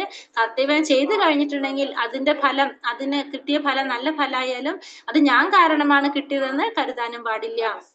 3 വിഷയങ്ങളാണ് ഇവിടെ പ്രതിപാദിക്കുന്നത്. വിധിക്കപ്പെട്ട കർമ്മം, സ്വേച്ഛാനുസൃതമായ കർമ്മം, കർമ്മത്തിൽ നിന്നൊഴിയൽ. തന്റെ കർത്തവ്യമായി കരുതി നിത്യകർമ്മങ്ങൾ ഫലകാംക്ഷ കൂടാതെ അനുഷ്ഠിക്കുന്നതാണ് സത്വഗുണത്തിലുള്ള പ്രവൃത്തി. അപ്പൊ സത്വഗുണത്തിലുള്ള പ്രവൃത്തി എന്ന് വെച്ചാൽ എന്താണ്?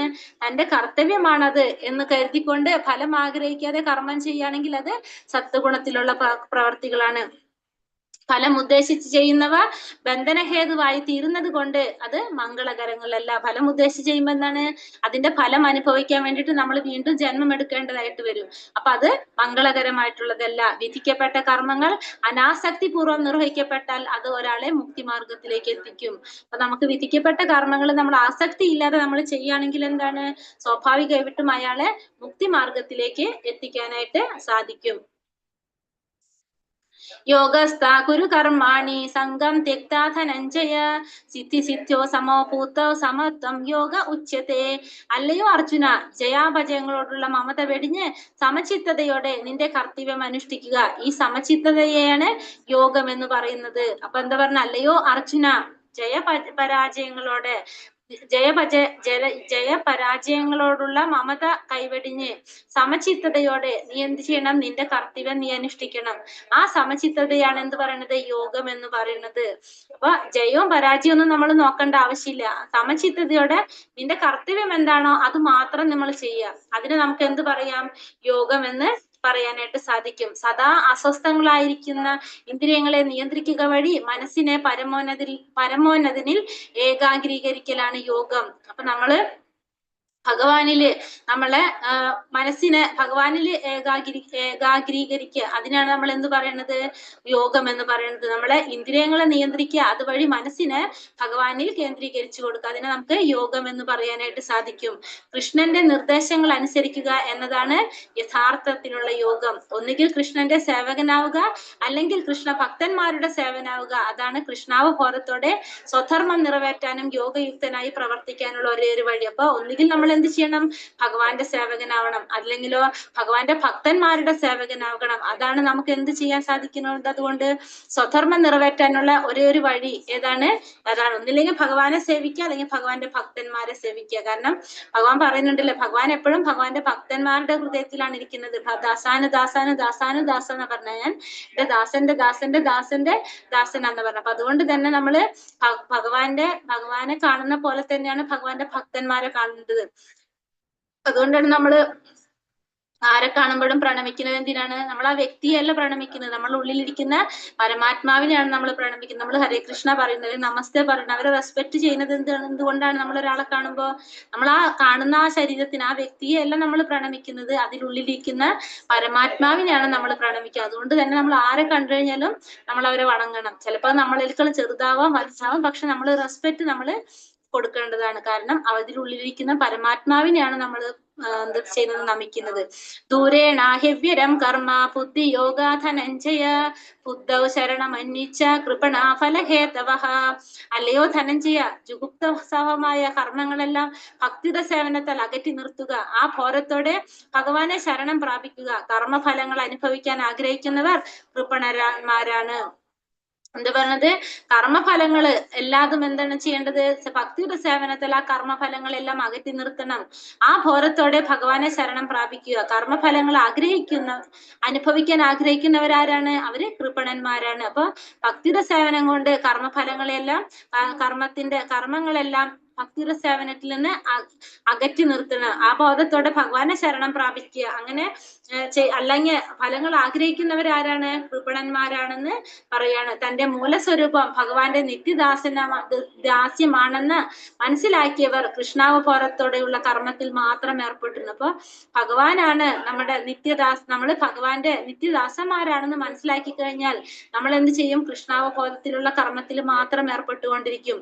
ഭക്തിയുടെ സേവനമാണ് ജീവാത്മാക്കളുടെ ശരിയായ പ്രവർത്തന പദം.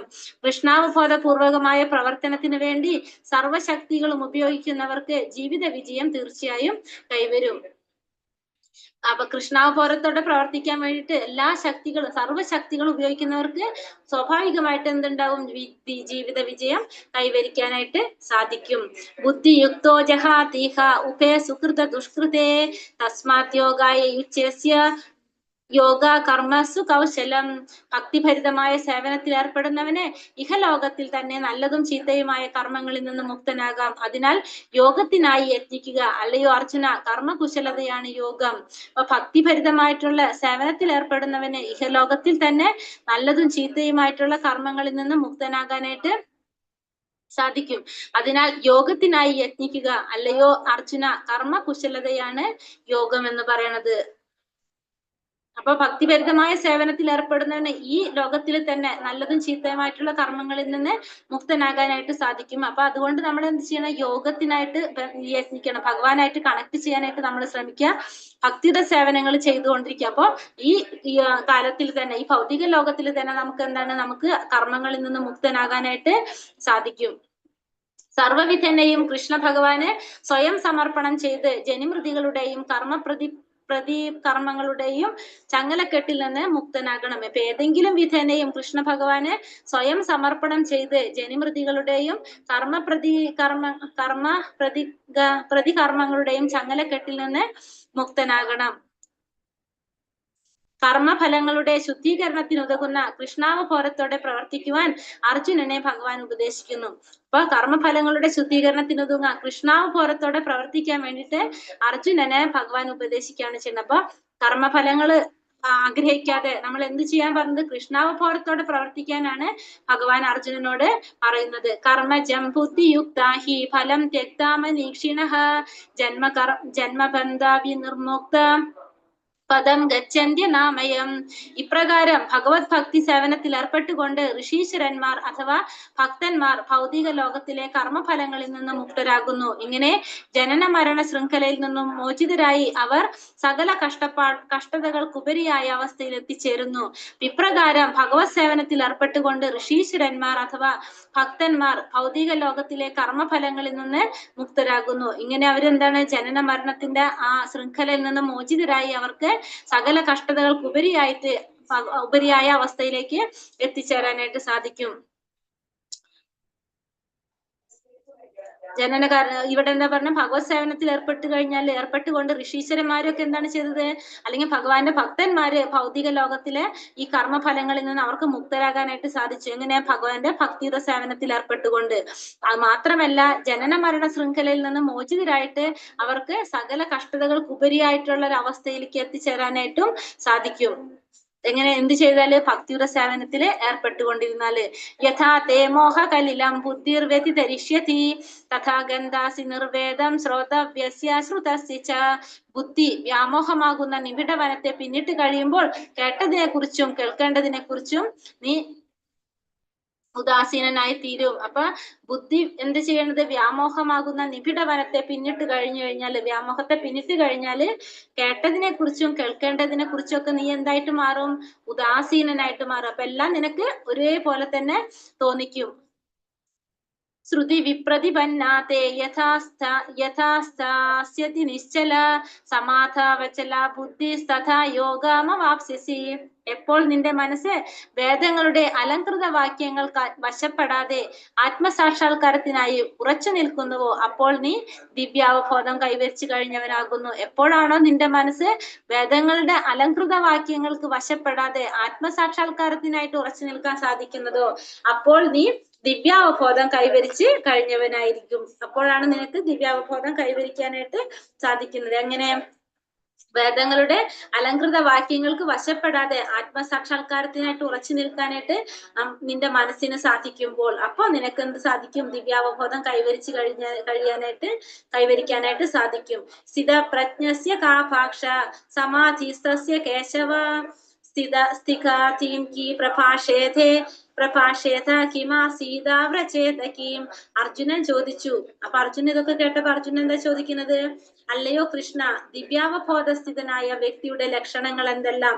അദ്ദേഹത്തിന്റെ ഭാഷ എന്ത്? സംസാരവും ഇരിപ്പും നടപ്പും എങ്ങനെയായിരിക്കും? അപ്പൊ ഇത്രയും കാര്യങ്ങൾ ഇങ്ങനെ പറഞ്ഞു കേട്ടപ്പോ അർജുനന് പറ്റുന്നില്ല, അർജുനനാകെ ചെയ്യാൻ സാധിക്കുന്നില്ലല്ലോ എന്നുള്ള രീതിയിൽ അർജുനൻ ചിന്തിക്കാണില്ല. അപ്പൊ അർജുനൻ ചോദിക്കാണ് ലാസ്റ്റ് ഭഗവാന്റെ അടുത്ത്, ഇങ്ങനെയൊക്കെ ചെയ്യുന്നവരുടെ ലക്ഷണം എന്താണെന്ന്, ഇങ്ങനെ ദിവ്യാവബോധസ്ഥിതനായിട്ടുള്ള ഒരു വ്യക്തിയുടെ ലക്ഷണങ്ങൾ എന്താണ്, അദ്ദേഹത്തിന്റെ ഭാഷ എന്ത്, അദ്ദേഹത്തിന്റെ സംസാരവും ഇരിപ്പും നടപ്പും ഒക്കെ എങ്ങനെയായിരിക്കും എന്നറിയാനായിട്ട് ആരാഗ്രഹിക്കാണ്? അർജുനൻ ആഗ്രഹിക്കാണ്. അപ്പൊ കുറെ കാര്യങ്ങൾ ഇപ്പൊ ഭഗവാൻ പറഞ്ഞു.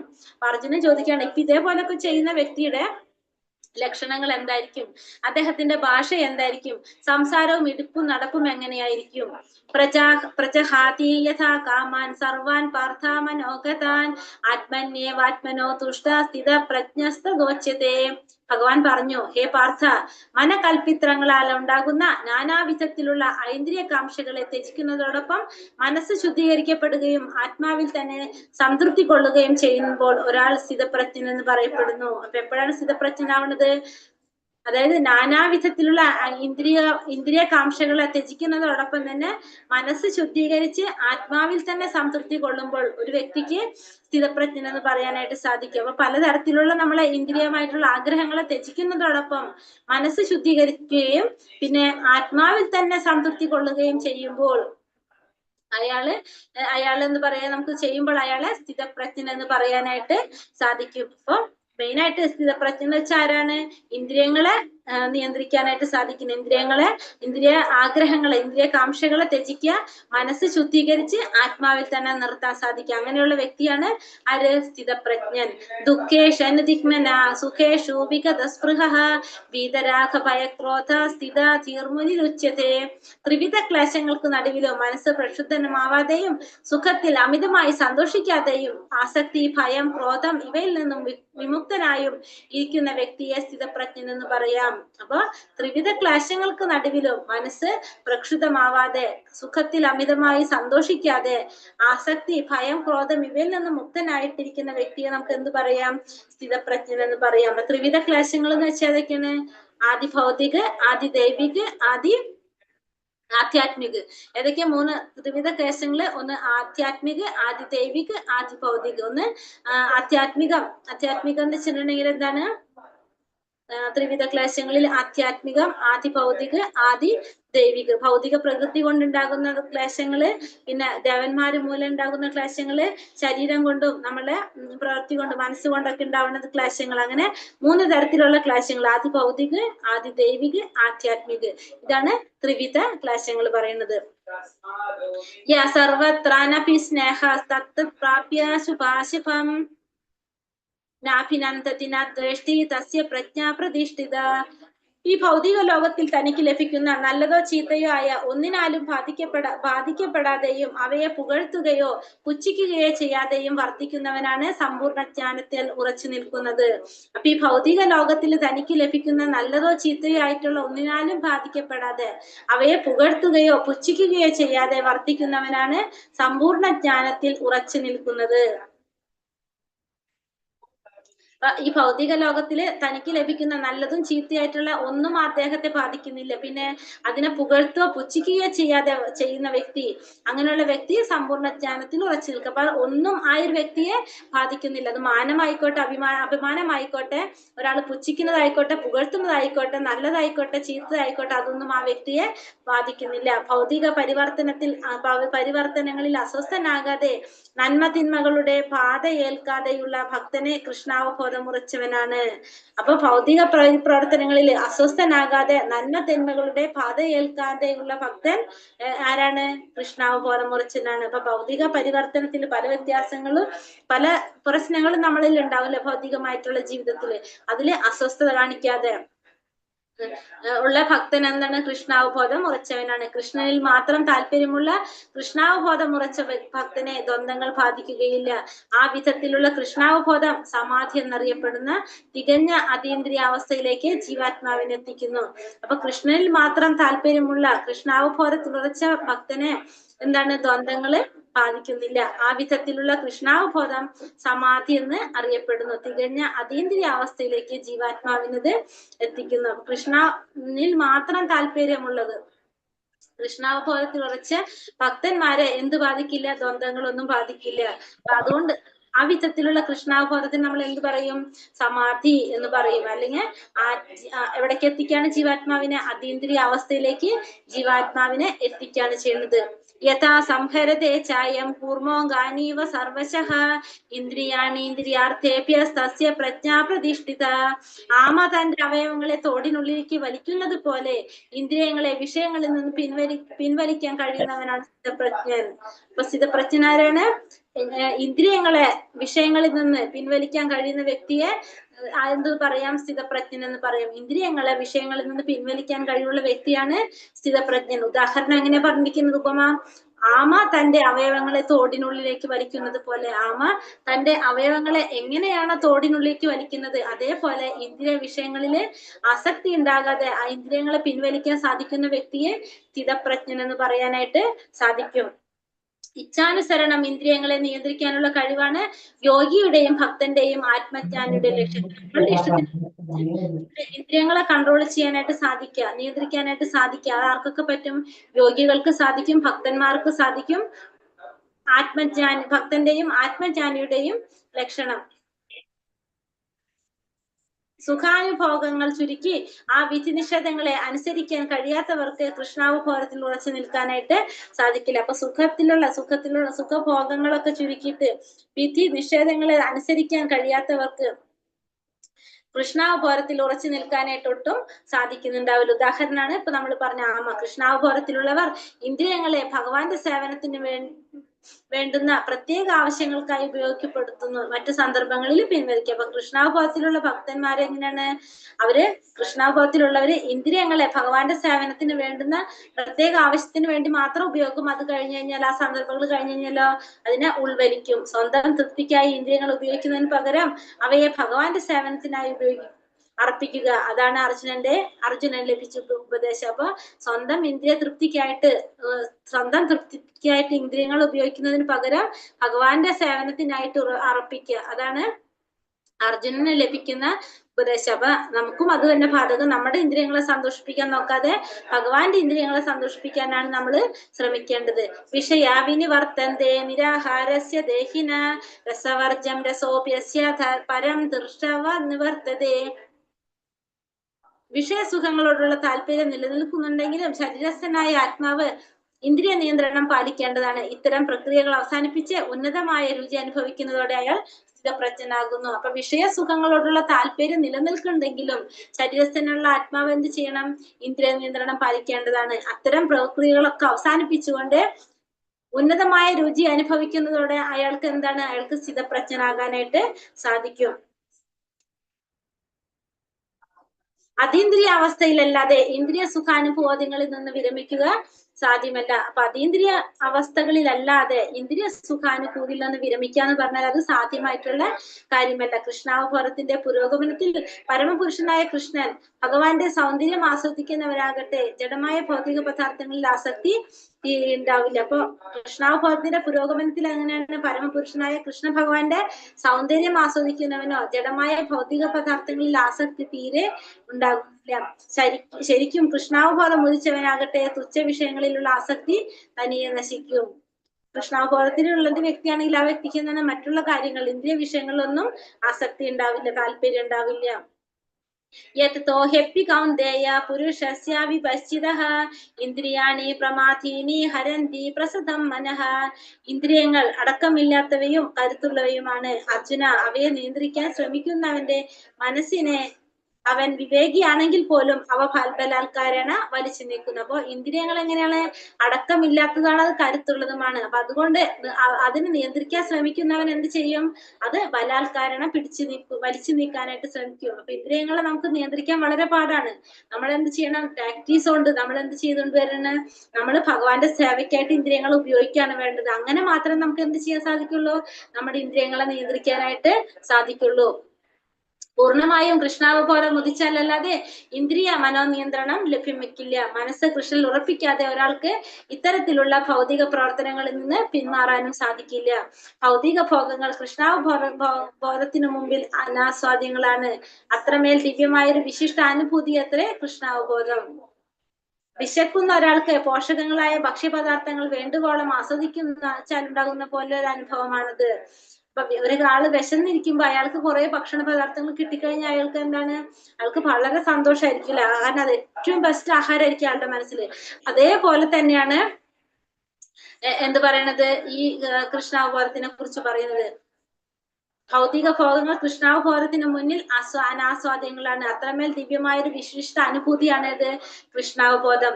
കൃഷ്ണാവബോധത്തിന് മുഴുകിയ അംബരീഷ് മഹാരാജാവ് ദുർവാസവ മഹർഷിയെ പരാജിതനാക്കി. അപ്പൊ ദുർവാസവ മഹർഷിയെ ശപിക്കാൻ വേണ്ടിയിട്ടാണ് ആര് വന്നത്? ദുർവാസവ മഹർഷി അംബരീഷ് മഹാരാജനെ ശപിക്കാൻ വേണ്ടി വന്നതാണ്. പക്ഷെ അംബരീഷ് മഹാരാജാവ് ഒരു ഭക്തനാണില്ല. ഭക്തനായതുകൊണ്ട് തന്നെ അംബരീഷ് മഹാരാജാവിന് ഇത് യാതൊരു പ്രയാസം തോന്നില്ല. അപ്പൊ ലാസ്റ്റ് ദുർവാസവ മഹർഷിക്ക് തന്നെ പ്രയാസമാകാണ് ചെയ്യുന്നത്. ഭക്തന്റെ ഒരു ക്വാളിറ്റി കണ്ടിട്ട് ദുർവാസവ മഹർഷി തന്നെ അതിശയിച്ചു പോയി. ഭക്തൻ എങ്ങനെയായിരിക്കണം എന്നുള്ളത് അംബരീഷ് മഹാരാജാവിലൂടെ മനസ്സിലാക്കാനായിട്ട് സാധിക്കും. യാനി സർവാണി സംയമ്യ യുക്ത ആസീത മത്പരഃ വാശേഹി യസ്യേന്ദ്രിയാണി തസ്യ പ്രജ്ഞാ പ്രതിഷ്ഠിത. ഇന്ദ്രിയങ്ങളെ പൂർണ്ണമായും നിയന്ത്രിച്ച് എന്നിൽ തന്നെ അവബോധം ഉറപ്പിക്കുന്നവനാണ് സ്ഥിരബുദ്ധിയുള്ളവൻ. അപ്പൊ ഇന്ദ്രിയങ്ങളെ പൂർണ്ണമായും നിയന്ത്രിച്ചുകൊണ്ട് എന്നിൽ തന്നെ അവബോധം ഉറപ്പിക്കുന്നവനാണ് ആര്? സ്ഥിരബുദ്ധിയുള്ളവൻ എന്ന് പറയുന്നത്. അപ്പൊ ഇന്ദ്രിയങ്ങളെ ഫുള്ള് നിയന്ത്രിക്കുക, എന്നിട്ട് ഭഗവാനിൽ തന്നെ ഉറപ്പിക്കുക, മനസ്സുറപ്പിക്കുക, അല്ലെങ്കിൽ അവബോധം ഉറപ്പിക്കുക. അവരെയാണ് നമ്മൾ എന്ത് പറയുന്നത്? സ്ഥിരബുദ്ധിയുള്ളവരെന്ന് പറയുന്നത്. യോഗത്തിന്റെ പരമകാഷ്ഠയാണ് കൃഷ്ണാവബോധം. കൃഷ്ണാവബോധം ഇല്ലെങ്കിൽ ഇന്ദ്രിയജാലം സാധ്യമല്ല. ഉദാഹരണം മഹർഷി ദുർവാസവ. അപ്പൊ കൃഷ്ണാവബോധം ഇല്ലെങ്കിൽ നമുക്ക് ഇന്ദ്രിയങ്ങളെ നിയന്ത്രിക്കാൻ സാധിക്കില്ല. അതുകൊണ്ട് ഉദാഹരണമാണ് മഹർഷി. അംബരീഷ് മഹാരാജാവ് തന്റെ മനസ്സിനെ കൃഷ്ണപാദാരവിന്ദങ്ങളിൽ ഉറപ്പിച്ചു. ഭഗവാന്റെ ധാമത്തെ വർണ്ണിക്കുന്നില്ല അദ്ദേഹത്തിന്റെ വാക്കുകളും. കൃഷ്ണന്റെ ക്ഷേത്രം ശുദ്ധീകരിക്കുന്നതിന് കൈകളും, ഭഗവത് ശ്രവണത്തില് കർണങ്ങളും, തദ്രൂപ ദർശനത്തിൽ കണ്ണുകളും, ഭക്തന്മാരുടെ ശരീരസ്പർശനത്തിൽ ദേഹവും, തൃപ്പാദന തൃപ്പാദാർച്ചനയ്ക്ക് ഉപയോഗിച്ച പുഷ്പങ്ങൾ മണക്കുന്നതിൽ നാസികയും ഭഗവാൻ അർപ്പിച്ച തുളസി ദളങ്ങൾ ആസ്വദിക്കുന്നതിൽ രസനയും ഏർപ്പെട്ടു. അപ്പൊ ഭഗവാന് വേണ്ടിയിട്ട് ഭഗവാന് ചുറ്റപ്പെട്ട കാര്യങ്ങളാണ് ആര് തന്റെ ഇന്ദ്രിയങ്ങൾ ഉപയോഗിച്ചത്, കാര്യങ്ങൾക്കാണ് അംബരീഷ് മഹാരാജാവ് തന്റെ ഇന്ദ്രിയങ്ങൾ ഉപയോഗിച്ചത്. ഇവിടെ പറയുന്നുണ്ടല്ലേ, കണ്ണെന്തിനു ഉപയോഗിച്ചു, മൂക്ക് എന്തിനു ഉപയോഗിച്ചു, കൈകൾ എന്തിനു ഉപയോഗിച്ചു എന്നൊക്കെ പറയുന്നുണ്ട്. അതൊക്കെ ഭഗവാനുമായിട്ട് ബന്ധപ്പെട്ട കാര്യങ്ങൾക്ക് വേണ്ടിയിട്ടാണ് ഇതെല്ലാം ഉപയോഗിച്ചത്. കൃഷ്ണക്ഷേത്രങ്ങളിലേക്കുള്ള ഭഗവാൻ ക്ഷേത്രങ്ങളിലേക്കുള്ള ദേശങ്ങളിലേക്ക് കൃഷ്ണക്ഷേത്രങ്ങളുള്ള ദേശങ്ങളിലേക്ക് രാജാവിന്റെ കാലുകൾ നീങ്ങി ശിരസ് ഭഗവാനെ പ്രണമിച്ചുകൊണ്ടിരുന്നു. അദ്ദേഹത്തിന്റെ ആഗ്രഹം കൃഷ്ണന്റെ അഭിലാഷങ്ങൾ നിറവേറ്റണമെന്നത് മാത്രമായിരുന്നു. ഈ പറഞ്ഞ എല്ലാ ഗുണവിശേഷങ്ങളും അദ്ദേഹത്തിന് മത്പര ഭഗവാന്റെ ഭക്തനാകാനുള്ള യോഗ്യത നേടിക്കൊടുക്കുകയാണ് ചെയ്യുന്നത്. ധ്യായതോ വിഷയാൻ പുംസ സംഘസ്തേഷുപജായതേ സംഘ സംജായതേ കാമാത് ക്രോധാധിജായതേ. ഇന്ദ്രിയ വിഷയങ്ങളെ പറ്റി ചിന്തിച്ചു കൊണ്ടിരിക്കുന്നവർക്ക് അവയിൽ ആസക്തി ഉണ്ടാകുന്നു. ആസക്തിയിൽ നിന്ന് കാമവും, കാമത്തിൽ നിന്ന് ക്രോധവും ഉണ്ടാകുന്നു. അപ്പൊ ഇതിനെ മാത്രം ചിന്തിച്ചിരിക്കുകയാണെങ്കിൽ നമുക്ക് എന്തുണ്ടാവും? കാമം ഉണ്ടാവും, കാമത്തിൽ നിന്ന് ക്രോധം ഉണ്ടാകും. അപ്പൊ ആസക്തി ഉണ്ടാവും, ആസക്തിയിൽ നിന്ന് കാമം ഉണ്ടാവും, കാമത്തിൽ നിന്ന് ക്രോധം ഉണ്ടാവും. കൃഷ്ണാവബോധമില്ലാത്തവർ ഇന്ദ്രിയ വിഷയങ്ങളെ പറ്റി ചിന്തിക്കുമ്പോൾ ഭൗതിക തൃഷ്ണയ്ക്ക് വശപ്പെടുന്നു. ആത്മാർത്ഥതയുള്ള ഒരു ഭക്തൻ ഭഗവത് സമ്പർക്കത്തിൽ ഉണ്ടാകുന്ന ആത്മീയ ആനന്ദം ആസ്വദിക്കുന്നതിനാൽ എല്ലാ ഭൗതിക സുഖങ്ങളും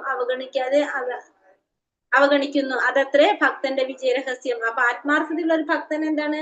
ഭഗവാന്റെ സമ്പർക്കത്തിൽ ഉണ്ടാകുന്ന അതീന്ദ്രിയ ആനന്ദം ആസ്വദിക്കുന്നതിനാൽ എല്ലാ ഭൗതിക സുഖങ്ങളും അവഗണിക്കുന്നു. അപ്പൊ ഭഗവാന്റെ കൂടെ ഇരിക്കുമ്പോൾ അല്ലെങ്കിൽ ഭഗവാന്റെ സേവ ചെയ്യുമ്പോൾ ഇന്ദ്രിയമായിട്ടുള്ള സുഖങ്ങൾ കിട്ടുന്നെന്ന് മനസ്സിലാക്കുമ്പോൾ യഥാർത്ഥ ഭക്തൻ എന്ത് ചെയ്യാണ്? ഈ ഭൗതിക സുഖങ്ങളൊക്കെ അവഗണിക്കുകയാണ് ചെയ്യുന്നത്. അതാണ് എന്ത് പറയണത്? ഭക്തന്റെ വിജയരഹസ്യം. അത് തന്നെയാണ് ഒരു ഭക്തന്റെ വിജയരഹസ്യം. ക്രോധാത് ഭവതി സമ്മോഹ സ്മൃതി വിഭ്രമഃ സ്മൃതി ഭ്രംശാസ് ബുദ്ധിനാശോ ബുദ്ധിനാശാത് പ്രണശ്യതി. ക്രോധത്തിൽ നിന്ന് സമൂഹവും, സമൂഹത്തിൽ നിന്ന് ഓർമ്മപ്പിഴവും, അതിൽ നിന്ന് ബുദ്ധിനാശവും, ബുദ്ധിനാശത്തിൽ നിന്ന് സർവനാശവും സംഭവിച്ച് നമ്മൾ എവിടേക്ക് വീഴാണ്? കയത്തിലേക്ക് വീഴാണ് ചെയ്യുന്നത്. അപ്പൊ ക്രോധത്തിൽ നിന്ന് സമൂഹം, സമൂഹത്തിൽ നിന്ന് ഓർമ്മപ്പിഴവ്, ഓർമ്മപ്പിഴവിൽ നിന്ന് ബുദ്ധിനാശം, ബുദ്ധിനാശത്തിൽ നിന്ന് ഭൗതികയുടെ കയത്തിലേക്കുള്ള വീഴ്ച, ഇതാണ്. പിന്നെ സർവനാശം സംഭവിക്കുന്നു. ഭഗവത് സേവനത്തിന് ഉപയോഗയുക്തമാകാത്തതായി ഒന്നും തന്നെ ഇല്ലെന്ന് കൃഷ്ണാവബോധത്തിന്റെ വികാസത്തിൽ ഭക്തൻ പറയും. കൃഷ്ണനാണ് സർവോത്തമനായ ആസ്വാദകൻ എന്നറിയുന്ന ഭക്തൻ വിശിഷ്ട ഭോജ്യങ്ങളെ ഭഗവാന് സമർപ്പിച്ച ശേഷം ഉച്ഛിഷ്ടമായത് കൈക്കൊള്ളുന്നു. ഭക്തൻ കൃഷ്ണാവബോധത്തോടെ പ്രസാദം കൊള്ളുന്നു. അപ്പം സർവോത്കൃഷ്ടനായിട്ടുള്ള ഭഗവാൻ കൃഷ്ണനാണെന്ന് മനസ്സിലാക്കി കഴിഞ്ഞാൽ എന്താ ചെയ്യുന്നത്? ആ ഭക്തന് മനസ്സിലാക്കി കഴിഞ്ഞ ഭക്തൻ മനസ്സിലാകാണല്ലേ കൃഷ്ണനാണ് എല്ലാത്തിന്റെയും ആസ്വാദകൻ എന്ന് ആ ഒരു ഭക്തന് മനസ്സിലാക്കി കഴിഞ്ഞാൽ ആ ഭക്തൻ എന്ത് ചെയ്യും? പ്രസാദം സ്വീകരിക്കുന്നതിന് മുന്നേ അത് ഭക്തൻ ഭഗവാന് സമർപ്പിച്ചതിന് ശേഷം ഭഗവാന്റെ ഉച്ഛിഷ്ടമായിട്ടാണ് അത് സ്വീകരിക്കുന്നത്.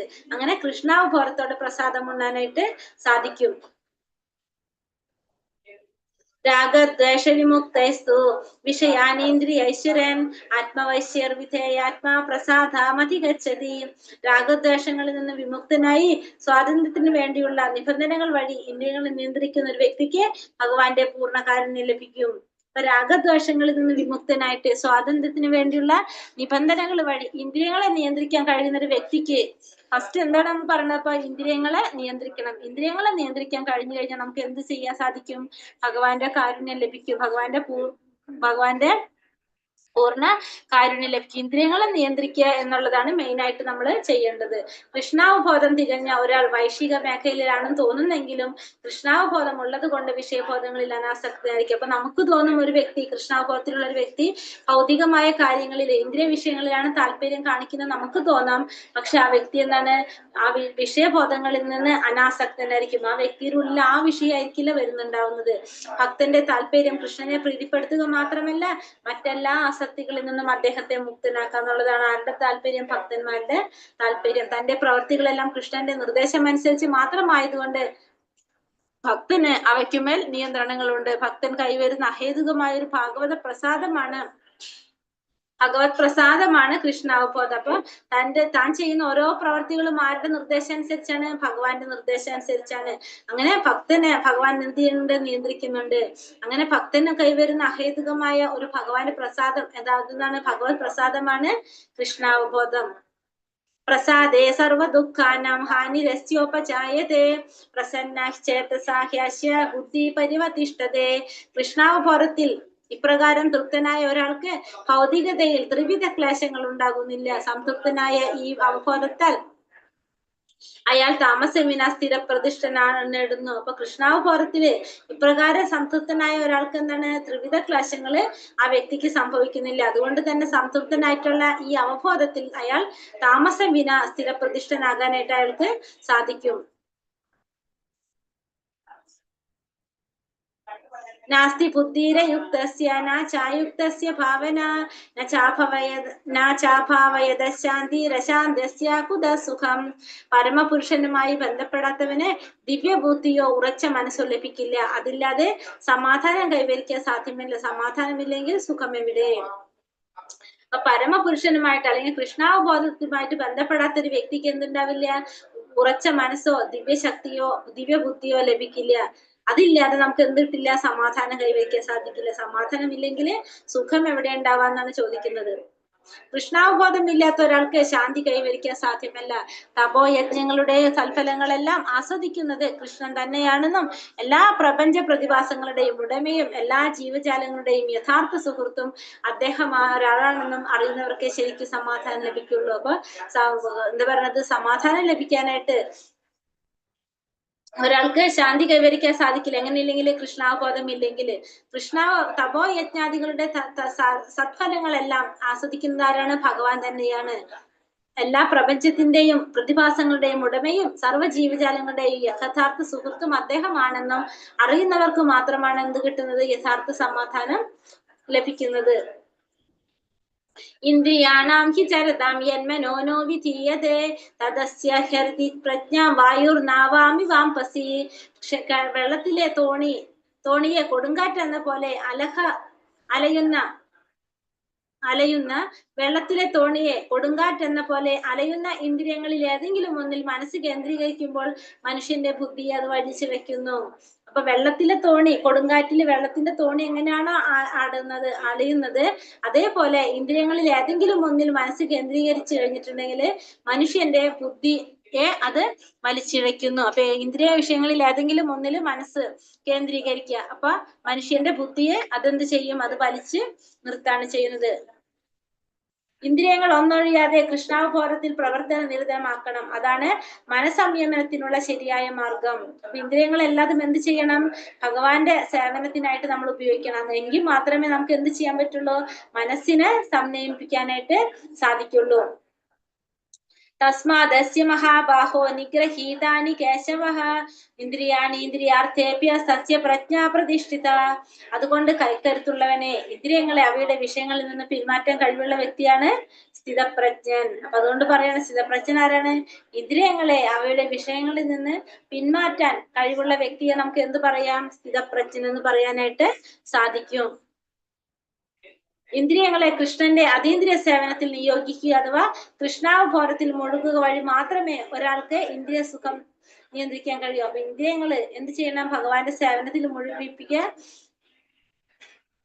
പിന്നെ അങ്ങനെ ചെയ്യുമ്പോ അയാൾക്ക് എന്ത് ചെയ്യാൻ സാധിക്കും? ഇന്ദ്രിയങ്ങളെ നിയന്ത്രിക്കാനായിട്ട് സാധിക്കും. അപ്പൊ ഇന്ദ്രിയങ്ങൾ എപ്പോഴും നമ്മൾ എന്ത് ചെയ്യണം? ഭഗവാന്റെ സേവനത്തിനായിട്ടായിരിക്കണം മുഴുകിപ്പിക്കേണ്ടത്. പിന്നെ അങ്ങനെ ചെയ്യുമ്പോ ഇന്ദ്രിയ സുഖാവേശം കൊണ്ട് ഇന്ദ്രിയങ്ങളെ നിയന്ത്രിക്കാനായിട്ട് നമുക്ക് സാധിക്കും. കാരണം ഭഗവാന്റെ സേവനത്തിന് വേണ്ടി നിയോഗിക്കുമ്പോൾ എന്താണ് ചെയ്യുന്നത്? മുഴുവനും ഭഗവാന് വേണ്ടി ചെയ്യാണ്. അപ്പൊ അതിന്റെ ഫലങ്ങളൊന്നും ആഗ്രഹിക്കുന്നില്ല. അങ്ങനെ നമുക്ക് പതുക്കെ നമുക്ക് ഇന്ദ്രിയങ്ങളെ ശരിക്കും നിയന്ത്രിക്കാനായിട്ട് സാധിക്കും. യാനിശ സർവഭൂതാനാം തസ്യാം ജാഗ്രതി സംയമീ തസ്യാം യസ്യാം ജാഗ്രതി ഭൂതാനി സാനിശ പശ്യതോ മുനഹേ. സർവ്വജീവജാലങ്ങൾക്കും രാത്രിയായിരിക്കുമ്പോൾ ആത്മസംയമനം കൈവരിച്ചവർ ഉണർന്നിരിക്കുന്നു. ഏവരും ഉണർന്നിരിക്കുമ്പോൾ അന്തർമുഖനായ മുനിക്ക് നിശാകാലമാണ്. അപ്പൊ സർവ്വജീവജാലങ്ങളും രാത്രിയിലായിരിക്കുമ്പോ എന്താണ്? എല്ലാം കിടന്നുറങ്ങായിരിക്കും അല്ലെ? പക്ഷെ എല്ലാ ജീവജാലങ്ങളും രാത്രിയിലായിരിക്കുമ്പോ എല്ലാ ജീവജാലങ്ങൾക്കും രാത്രി ആയിരിക്കുമ്പോ ആത്മസംയമനം കൈവരിച്ചവരെന്താ ചെയ്യുന്നത്? അവര് ഉറങ്ങും. അതിനുശേഷം അവര് ആ സമയത്ത് എന്ത് ചെയ്യും? രാത്രിയില് എല്ലാ ജീവജാലങ്ങളും രാത്രിയിൽ ഉറങ്ങുന്ന സമയത്ത് അവർ ഉണർന്നിരിക്കും. തിരിച്ച് എല്ലാവരും ഉണർന്നിരിക്കുന്ന സമയത്തോ അന്തർമുഖനായിട്ടുള്ള മുനിക്ക് നിശാകാലമാണെന്ന് പറയുന്നത്. അപ്പൊ സർവ്വ ജീവജാലങ്ങളും രാത്രിയായിരിക്കുമ്പോൾ ആത്മസംയമനം കൈവരിച്ചവരെന്ത് ചെയ്യും? അവര് ഉണർന്നിരിക്കും. എല്ലാവരും ഉണർന്നിരിക്കുന്ന സമയത്തോ അന്തർമുഖനായിട്ടുള്ള മുനിക്ക് നിശാകാലമാണെന്ന് പറയണം. ബുദ്ധിമാന്മാർ രണ്ടു വിധത്തിലുണ്ട്. അപ്പൊ എന്താ പറയണത്? വിഷയസുഖ പൂർത്തിക്ക് വേണ്ടുന്ന ഭൗതിക പ്രവർത്തനങ്ങളിൽ ബുദ്ധിശക്തി ഉപയോഗിക്കുന്നവരും പിന്നെ അന്തർമുഖരായിട്ട് ആത്മസാക്ഷാത്കാരത്തിന് പരിശീലിക്കുന്നവര്. അപ്പൊ രണ്ടു തരത്തിലുള്ളവരാണ് ബുദ്ധിമാന്മാര് പറയുന്നത്. ഒന്നെന്താണ്? വിഷയസുഖ പൂർത്തിക്ക് വേണ്ടി ഭൗതിക പ്രവർത്തനങ്ങളിൽ ബുദ്ധിശക്തി ഉപയോഗിക്കുന്നത്. നമ്മളെ ഇന്ദ്രിയങ്ങളെ സന്തോഷിപ്പിക്കാൻ വേണ്ടിയിട്ട്, നമ്മളെ വിഷയ സുഖത്തിന്റെ പരിപൂർണതയ്ക്ക് വേണ്ടിയിട്ട് നമ്മളുടെ ഇന്ദ്രിയ സന്തോഷത്തിനുള്ള കാര്യങ്ങൾ അതിനു വേണ്ടിയിട്ട് ബുദ്ധിശക്തി ഉപയോഗിക്കുന്നവർ. രണ്ടാമത്തതോ അന്തർമുഖരായിട്ട് ആത്മസാക്ഷാത്കാരത്തിന് പരിശീലിക്കുന്നത്. ഇക്കൂട്ടരാണ് എന്ത് ചെയ്യുന്നത്? ഉണർന്നിരിക്കുന്നത്. അന്തർമുഖരായി ആത്മസാക്ഷാത്കാരത്തിന് പരിശീലിക്കുന്നവര്. അന്തർദൃഷ്ടിയായ ഋഷി ഭൗതിക കർമ്മങ്ങളുടെ ഈ രാവിലെ ഉണർന്നു തന്നെ ഇരിക്കും. അപ്പൊ ഈ ഋഷികൾ പോലുള്ളവരെന്താണ്? ഈ രാത്രിയില് ഇതേപോലത്തെ രാവിലെ ഉണർന്നു തന്നെ ഇരിക്കും. ആത്മീയ സംസ്കാരത്തിന്റെ ക്രമികമായ മുന്നേറ്റത്തിൽ അദ്ദേഹം അതീന്ദ്രിയ ആനന്ദം അനുഭവിക്കുന്നു. അങ്ങനെ ആത്മീയ സംസ്കാരത്തില് അതില് ക്രമികമായി മുന്നേറ്റം കാണുമ്പോൾ അദ്ദേഹത്തിന് അതീന്ദ്രിയ ആനന്ദം അനുഭവിക്കാനായിട്ട് സാധിക്കും. അപൂര്യമാണമചല പ്രതിഷ്ഠം സമുദ്രമാപ പ്രവിശന്തി തത്വകാമയം പ്രവിശന്തി സർവേ സാശാന്തിമാപ്നോതി ന കാമകാമി. എപ്പോഴും നിറയ്ക്കപ്പെട്ടുകൊണ്ടിരിക്കലും ഉത്ക്ഷോഭമില്ലാത്ത സമുദ്രത്തിലേക്ക് നദികൾ എന്ന പോലെ നിരന്തരം തന്നിലേക്ക് ഒഴുകിയെത്തുന്ന ആഗ്രഹങ്ങളാൽ പ്രക്ഷുബ്ധനാകാത്ത മനുഷ്യന് മാത്രമാണ് ശാന്തി ലഭിക്കുന്നത്. മറിച്ച് ആഗ്രഹങ്ങളെ നിറവേറ്റാൻ യത്നിക്കുന്നവനല്ല. എപ്പോഴും നിറയ്ക്കപ്പെട്ടുകൊണ്ടിരിക്കലും ഉത്ക്ഷോഭമില്ലാത്ത സമുദ്രത്തിലേക്ക് നദികൾ എന്ന പോലെ നിരന്തരം തന്നിലേക്ക് ഒഴുകിയെത്തുന്ന ആഗ്രഹങ്ങളാൽ പ്രക്ഷുബ്ധനാകാത്ത മനുഷ്യന് മാത്രമാണ് എന്ത് ലഭിക്കുന്നത്? ശാന്തി ലഭിക്കുന്നത്. മറിച്ച് ആഗ്രഹങ്ങളെ നിറവേറ്റാൻ യത്നിക്കുന്നവനല്ല. അപ്പം എപ്പോഴും നിറഞ്ഞുകൊണ്ടിരിക്കുന്ന ഉത്ക്ഷോഭമില്ലാത്ത സമുദ്രത്തിലേക്ക് നദികൾ എന്ന പോലെ നിരന്തരം തന്നിലേക്ക് ഒഴുകിയെത്തുന്ന ആഗ്രഹങ്ങളെ മാറ്റി നിർത്താൻ സാധിക്കുന്നവന് അങ്ങനെയുള്ള വ്യക്തികൾക്കാണ് എന്ത് ലഭിക്കുക? ശാന്തി ലഭിക്കുക. മറിച്ച് ആഗ്രഹങ്ങളെ പിന്നാലെ പോയി കഴിഞ്ഞാൽ എന്താണ്? അവർക്ക് ഒരിക്കലും ശാന്തി ഉണ്ടാവില്ല. അപ്പൊ ആഗ്രഹങ്ങൾ ഇങ്ങനെ നടന്നുകൊണ്ടിരിക്കും. പക്ഷെ ആ ആഗ്രഹങ്ങളെ മാറ്റി നിർത്താൻ സാധിച്ചു കഴിഞ്ഞാൽ ആ വ്യക്തിക്ക് ശാന്തി ലഭിക്കും. അങ്ങനെ സാധിച്ചില്ലെങ്കിലോ ആഗ്രഹങ്ങളെ നിറവേറ്റാൻ യത്നിക്കുന്ന വ്യക്തിയാണെങ്കിൽ അയാൾക്ക് എന്തുണ്ടാവില്ല? അയാൾക്ക് ശാന്തി ലഭിക്കില്ല. കൃഷ്ണാവബോധം ഉറച്ചവന് ആവശ്യങ്ങളില്ല. സമുദ്രത്തെ പോലെയാണ് അയാൾ, സദാ പരിപൂർണനാണ്. കൃഷ്ണാവബോധത്തിൽ വന്നിരിക്കുന്ന ഒരു വ്യക്തിയാണെങ്കിൽ ആ വ്യക്തിക്ക് എന്തില്ല? ആവശ്യങ്ങളില്ല. കാരണം ചെയ്യുന്നതെല്ലാം ആർക്ക് വേണ്ടിയിട്ടാണ്? ഭഗവാന് വേണ്ടിയിട്ടാണ്. അപ്പൊ അതുകൊണ്ട് തന്നെ അയാൾ സദാ പരിപൂർണനായിരിക്കും. വിഷയാൻ വിഹായ കാമാൻ സർവാൻ പുമാംശരതി നിസ്പൃഹഃ നിർമ്മമോ നിരഹങ്കാര സാശാന്തിമതി ഗച്ഛതി. എല്ലാ വൈശ്വിക അഭിലാഷങ്ങളിൽ നിന്നും സ്വയം മുക്തനായി എല്ലാത്തരം ഉടമസ്ഥാവകാശ ബോധവും മിഥ്യാഹംഭാവവും ഉപേക്ഷിച്ചവനായി നിസ്പൃഹനായി വർത്തിക്കുന്നവന് മാത്രമേ ശരിക്കും ശാന്തി നേടാൻ കഴിയുകയുള്ളൂ. അപ്പൊ എങ്ങനെയുള്ളവർക്ക് ശാന്തി നേടാൻ സാധിക്കുന്നത്? എല്ലാ അഭിലാഷങ്ങളിൽ നിന്നും മുക്തനായിക്കൊണ്ട് വൈശ്വികമായിട്ടുള്ള അഭിലാഷങ്ങളിൽ നിന്നും മുക്തനായിട്ട് എല്ലാത്തരം ഉടമസ്ഥാവകാശ ബോധവും മിഥ്യാഹംഭാവവും ഉപേക്ഷിച്ചവനായിട്ട് നിസ്പൃഹനായി വർത്തിക്കുന്നവന് മാത്രമേ ശാന്തി നേടാനായിട്ട് സാധിക്കുള്ളൂ. അപ്പൊ എല്ലാ തരത്തിലുള്ള ഉടമസ്ഥാവകാശവും മിഥ്യമായിട്ടുള്ള അഹംഭാവവും ഒക്കെ ഉപേക്ഷിക്കുക. അങ്ങനെയുള്ളവർക്ക് മാത്രമാണ് എന്ത് ചെയ്യാൻ സാധിക്കുക? ശാന്തി നേടാനായിട്ട് സാധിക്കുന്നത്. കൃഷ്ണാവബോധവാനാകണമെന്ന അഭിലാഷം വാസ്തവത്തിൽ ആഗ്രഹ മുക്തി തന്നെയാണ്. തന്റെ യഥാർത്ഥ സ്ഥിതി കൃഷ്ണന്റെ നിത്യദാസൻ എന്ന നിലയിലാണെന്ന് അറിഞ്ഞ് ഈ ശരീരമാണ് താനെന്ന വ്യാമോഹത്താൽ ഒന്നും ആവശ്യപ്പെടാതെ ലോകത്തിൽ ഏതൊരു വസ്തുവിലും ഉടമസ്ഥാവകാശം കരുതാതെയും ജീവിക്കലാണ് കൃഷ്ണാവബോധത്തിന്റെ പരമകാഷ്ഠ. അപ്പൊ കൃഷ്ണാവബോധത്തിന്റെ പരമകാഷ്ഠ എന്ന് പറയുന്നത് എന്താണ്? എല്ലാത്തിന്റെ സ്ഥിതി ആരാണ്? ഭഗവാനാണ്. എല്ലാതും ഭഗവാനിലാണ് നിലനിൽക്കുന്നത്. ഭഗവാനാണ് എല്ലാത്തിന്റെ സ്രഷ്ടാവ്.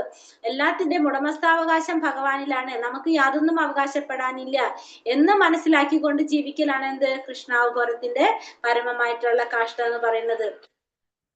ഏഷാ ബ്രഹ്മേ സ്ഥിതി പാർത്ഥ നൈനാം പ്രാപ്യ വിമുഹ്യതി സ്ഥിത്വാസ്യാമന്തകാലേപി ബ്രഹ്മ നിർവാണം ഋച്ഛതി. ഏതൊന്നിലെത്തിയാൽ മനുഷ്യന് വിഭ്രാന്തി ഒഴിയുന്നുവോ ആത്മീയവും വൈദികവുമായ പദമാണിത്. ഇവിടെ നിലയുറപ്പിച്ചാൽ മരണവേളയിലും അതേ സ്ഥിതി തുടർന്ന് ഭഗവാൻ ധാമത്തിലേക്ക് തുടരുന്നവന് ഭഗവാൻ ധാമത്തിലെത്താൻ സാധിക്കും. അപ്പൊ ഏതൊന്നിലെത്തിയാലാണോ മനുഷ്യന് വിഭ്രാന്തികളെല്ലാം ഒഴിഞ്ഞിട്ട് ആത്മീയവും ദൈവികവുമായിട്ടുള്ള ആ പദത്തിലെത്താനായിട്ട് സാധിക്കുന്നത്. ഇപ്പൊ എവിടെ എത്തിയാലാണ് ആത്മീയമായിട്ടും ദൈവികമായിട്ടുള്ളൊരു പാതയിലെത്താനായിട്ട് സാധിക്കുന്നത്. അവിടെ നിലയുറപ്പിച്ച് മരണവേളയിലും അതേ സ്ഥിതി തുടർന്നു കഴിഞ്ഞാൽ അവർക്ക് എന്ത് ചെയ്യാൻ സാധിക്കും? ഭഗവത്ധാമത്തിൽ എത്താനായിട്ട് സാധിക്കും. അപ്പൊ ഏതൊന്നിൽ എത്തിക്കഴിഞ്ഞാലാണോ മനുഷ്യന് വിഭ്രാന്തി ഒഴിയുന്നത്, പിന്നെ ആത്മീയമായിട്ടും ദൈവികമായിട്ടുള്ള ഒരു രീതിയിലേക്ക് പോകാനായിട്ട് സാധിക്കുന്നത്. അവിടെ നിലയുറപ്പിച്ച് മരണവേളയിലും അതേ സ്ഥിതി തുടർന്നു കഴിഞ്ഞാൽ അവർക്ക് എന്ത് ചെയ്യാൻ സാധിക്കും? ഭഗവാന്റെ ധാമത്തിലേക്ക് പോകാനായിട്ട് സാധിക്കും.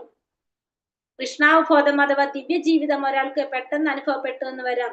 അപ്പൊ ചിലർക്ക് എന്താണ് കൃഷ്ണാവബോധം അല്ലെങ്കിൽ ആ ദിവ്യ ജീവിതം പെട്ടെന്ന് ഒരാൾക്ക് അനുഭവപ്പെട്ടെന്ന് വരാം. അപ്പൊ ചിലർക്ക് ഇത് വളരെ പെട്ടെന്ന് വരാനായിട്ട് സാധിക്കും, ചിലർക്ക് സമയമെടുക്കും. അങ്ങനെ പലർക്കും പല രീതിയിലായിരിക്കും കൃഷ്ണാവബോധം കിട്ടുന്നത്. ഉദാഹരണം ഖഡ്വാങ്കര മഹാരാജാവ് ശ്രീല ഭക്തി വിനോദ് ഠാക്കൂർ 2-ാം അധ്യായത്തെ ഭഗവത്ഗീതയുടെ ഉള്ളടക്കമായി സംഗ്രഹിച്ചിട്ടുണ്ട്. ഹരേ കൃഷ്ണ കൃഷ്ണ കൃഷ്ണ ഹരേ ഹരേ, ഹരേ രാമ രാമ രാമ ഹരേ ഹരേ. വഞ്ചാകൽപതരുഭ്യശ്ച കൃപാ സിന്ധുഭ്യവ ച പതിതാനാം പാവനേഭ്യോ വൈഷ്ണവേഭ്യോ നമോ നമഃ. അനന്തകോടി വൈഷ്ണവൃന്ദി കി ജയ്. ശ്രീല പ്രഭുപാദ് കി ജയ്. ശ്രീല ഗുരുദേവ് കി ജയ്. നിതായ് ഗുരു പ്രമാനന്ദേ. ഹരി ഹരി ബോൾ. ഹരേ കൃഷ്ണ. എല്ലാവർക്കും നന്ദി. ഹരേ കൃഷ്ണ. ഹരേ കൃഷ്ണ മാതാജി. കൃഷ്ണ മാതാജി. ഹരേ കൃഷ്ണ. ഹരേ കൃഷ്ണ. ഹരേ കൃഷ്ണ. ഹരേ കൃഷ്ണ. അറ്റൻഡൻസ് ചെയ്തില്ല, അറ്റൻഡൻസ് ഇട്ടിട്ടില്ല. ഹരേ കൃഷ്ണ. ഹരേ കൃഷ്ണ. പോസ്റ്റ് ചെയ്തിട്ടില്ലേ മാതാജി? ഉണ്ടാവുമല്ലോ. പോസ്റ്റ് ചെയ്തിട്ടുണ്ട് മാതാജി. ക്വസ്റ്റ്യൻ ആൻസർ നോക്കാം നമുക്ക്.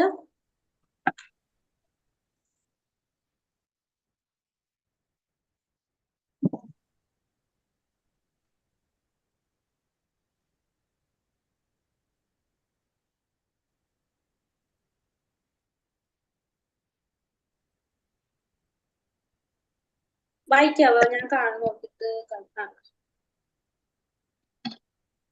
അർജുനൻ യുദ്ധം ചെയ്യുന്നത് കൊണ്ടല്ല മറിച്ച് ചെയ്യാതിരുന്നാൽ പ്രവർത്തനത്തിന്റെ ഫലം എങ്ങനെയാണ്? അർജുനൻ യുദ്ധം ചെയ്യുന്നത് കൊണ്ടല്ല ചെയ്യാതിരുന്നാലാണ് നരകം പോകേണ്ടി വരുന്നത്. നരകം പോകേണ്ടത് എന്ന് പറയുന്നതിന്റെ കാരണം എന്താണ്? എന്താണ് കാരണം? ഒഴിഞ്ഞു മാറുന്നുണ്ട്, തന്റെ കടമയിൽ നിന്നും ഒഴിഞ്ഞു മാറി നിൽക്കും. അർജുനൻ എന്ന് വെച്ചാൽ ക്ഷത്രിയനാണ്. ക്ഷത്രിയന്റെ ധർമ്മം എന്താണ്? യുദ്ധം ചെയ്യാന്നുള്ളതാണ് ക്ഷത്രിയ ധർമ്മം. അപ്പൊ യുദ്ധം ചെയ്യാതിരുന്നു കഴിഞ്ഞാലാണ് അർജുനന് എന്ത് ചെയ്യേണ്ടി വരുന്നത്? നരകത്തിലേക്ക് പോകേണ്ടതായിട്ട് വരുന്നത് അല്ലെ?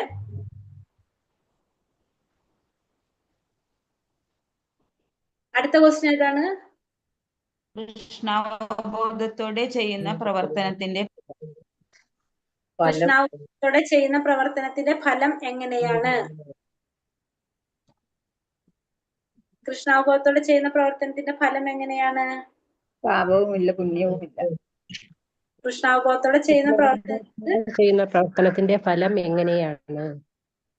കൃഷ്ണാവബോധമാർന്ന പ്രവർത്തനങ്ങളിൽ പൂർണ്ണമായും മുഴുകിയ ഒരാൾക്ക് ലൗകിക പ്രവർത്തനങ്ങളിൽ ഉണ്ടാകുന്ന പോലെ മറ്റാരോടും കടപ്പാടില്ല. അയാൾക്ക് ആരോടും ബാധ്യതയുമില്ല. പ്രവർത്തനങ്ങൾ നഷ്ടത്തിൽ കലാശിക്കുന്നില്ല, വിഘ്നങ്ങൾ ഉണ്ടാവുകയുമില്ല. അല്ലാന്നും പറയണ്ടായിരുന്നല്ലോ, ഓർമ്മയുണ്ടോ? പിന്നെ നഷ്ടമോ നോക്കാതെ ലൗകിക പ്രവർത്തനങ്ങൾ ഉണ്ടാകുന്ന പോലെ കർമ്മങ്ങൾ ആരോടും കടപ്പാടില്ല, പൂർണ്ണമായും ഭഗവാന് വേണ്ടി ചെയ്യണം.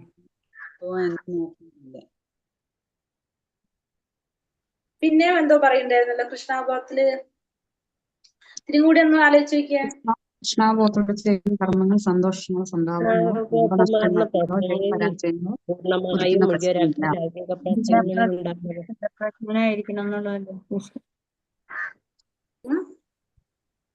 കൃഷ്ണാവബോധത്തോടെ പ്രവർത്തിക്കുന്ന ഒരു വ്യക്തിക്ക് എന്താണ്? കൃഷ്ണാവബോധത്തോടെ പ്രവർത്തനങ്ങൾ മുഴുകിയ ഒരാൾക്ക് ലൗകിക പ്രവർത്തനങ്ങളിൽ പ്രവർത്തനങ്ങളാൽ ഉണ്ടാകുന്ന പോലെ മറ്റാരോടും കടപ്പാടില്ല, അയാൾക്ക് ആരോടും ബാധ്യതയില്ല.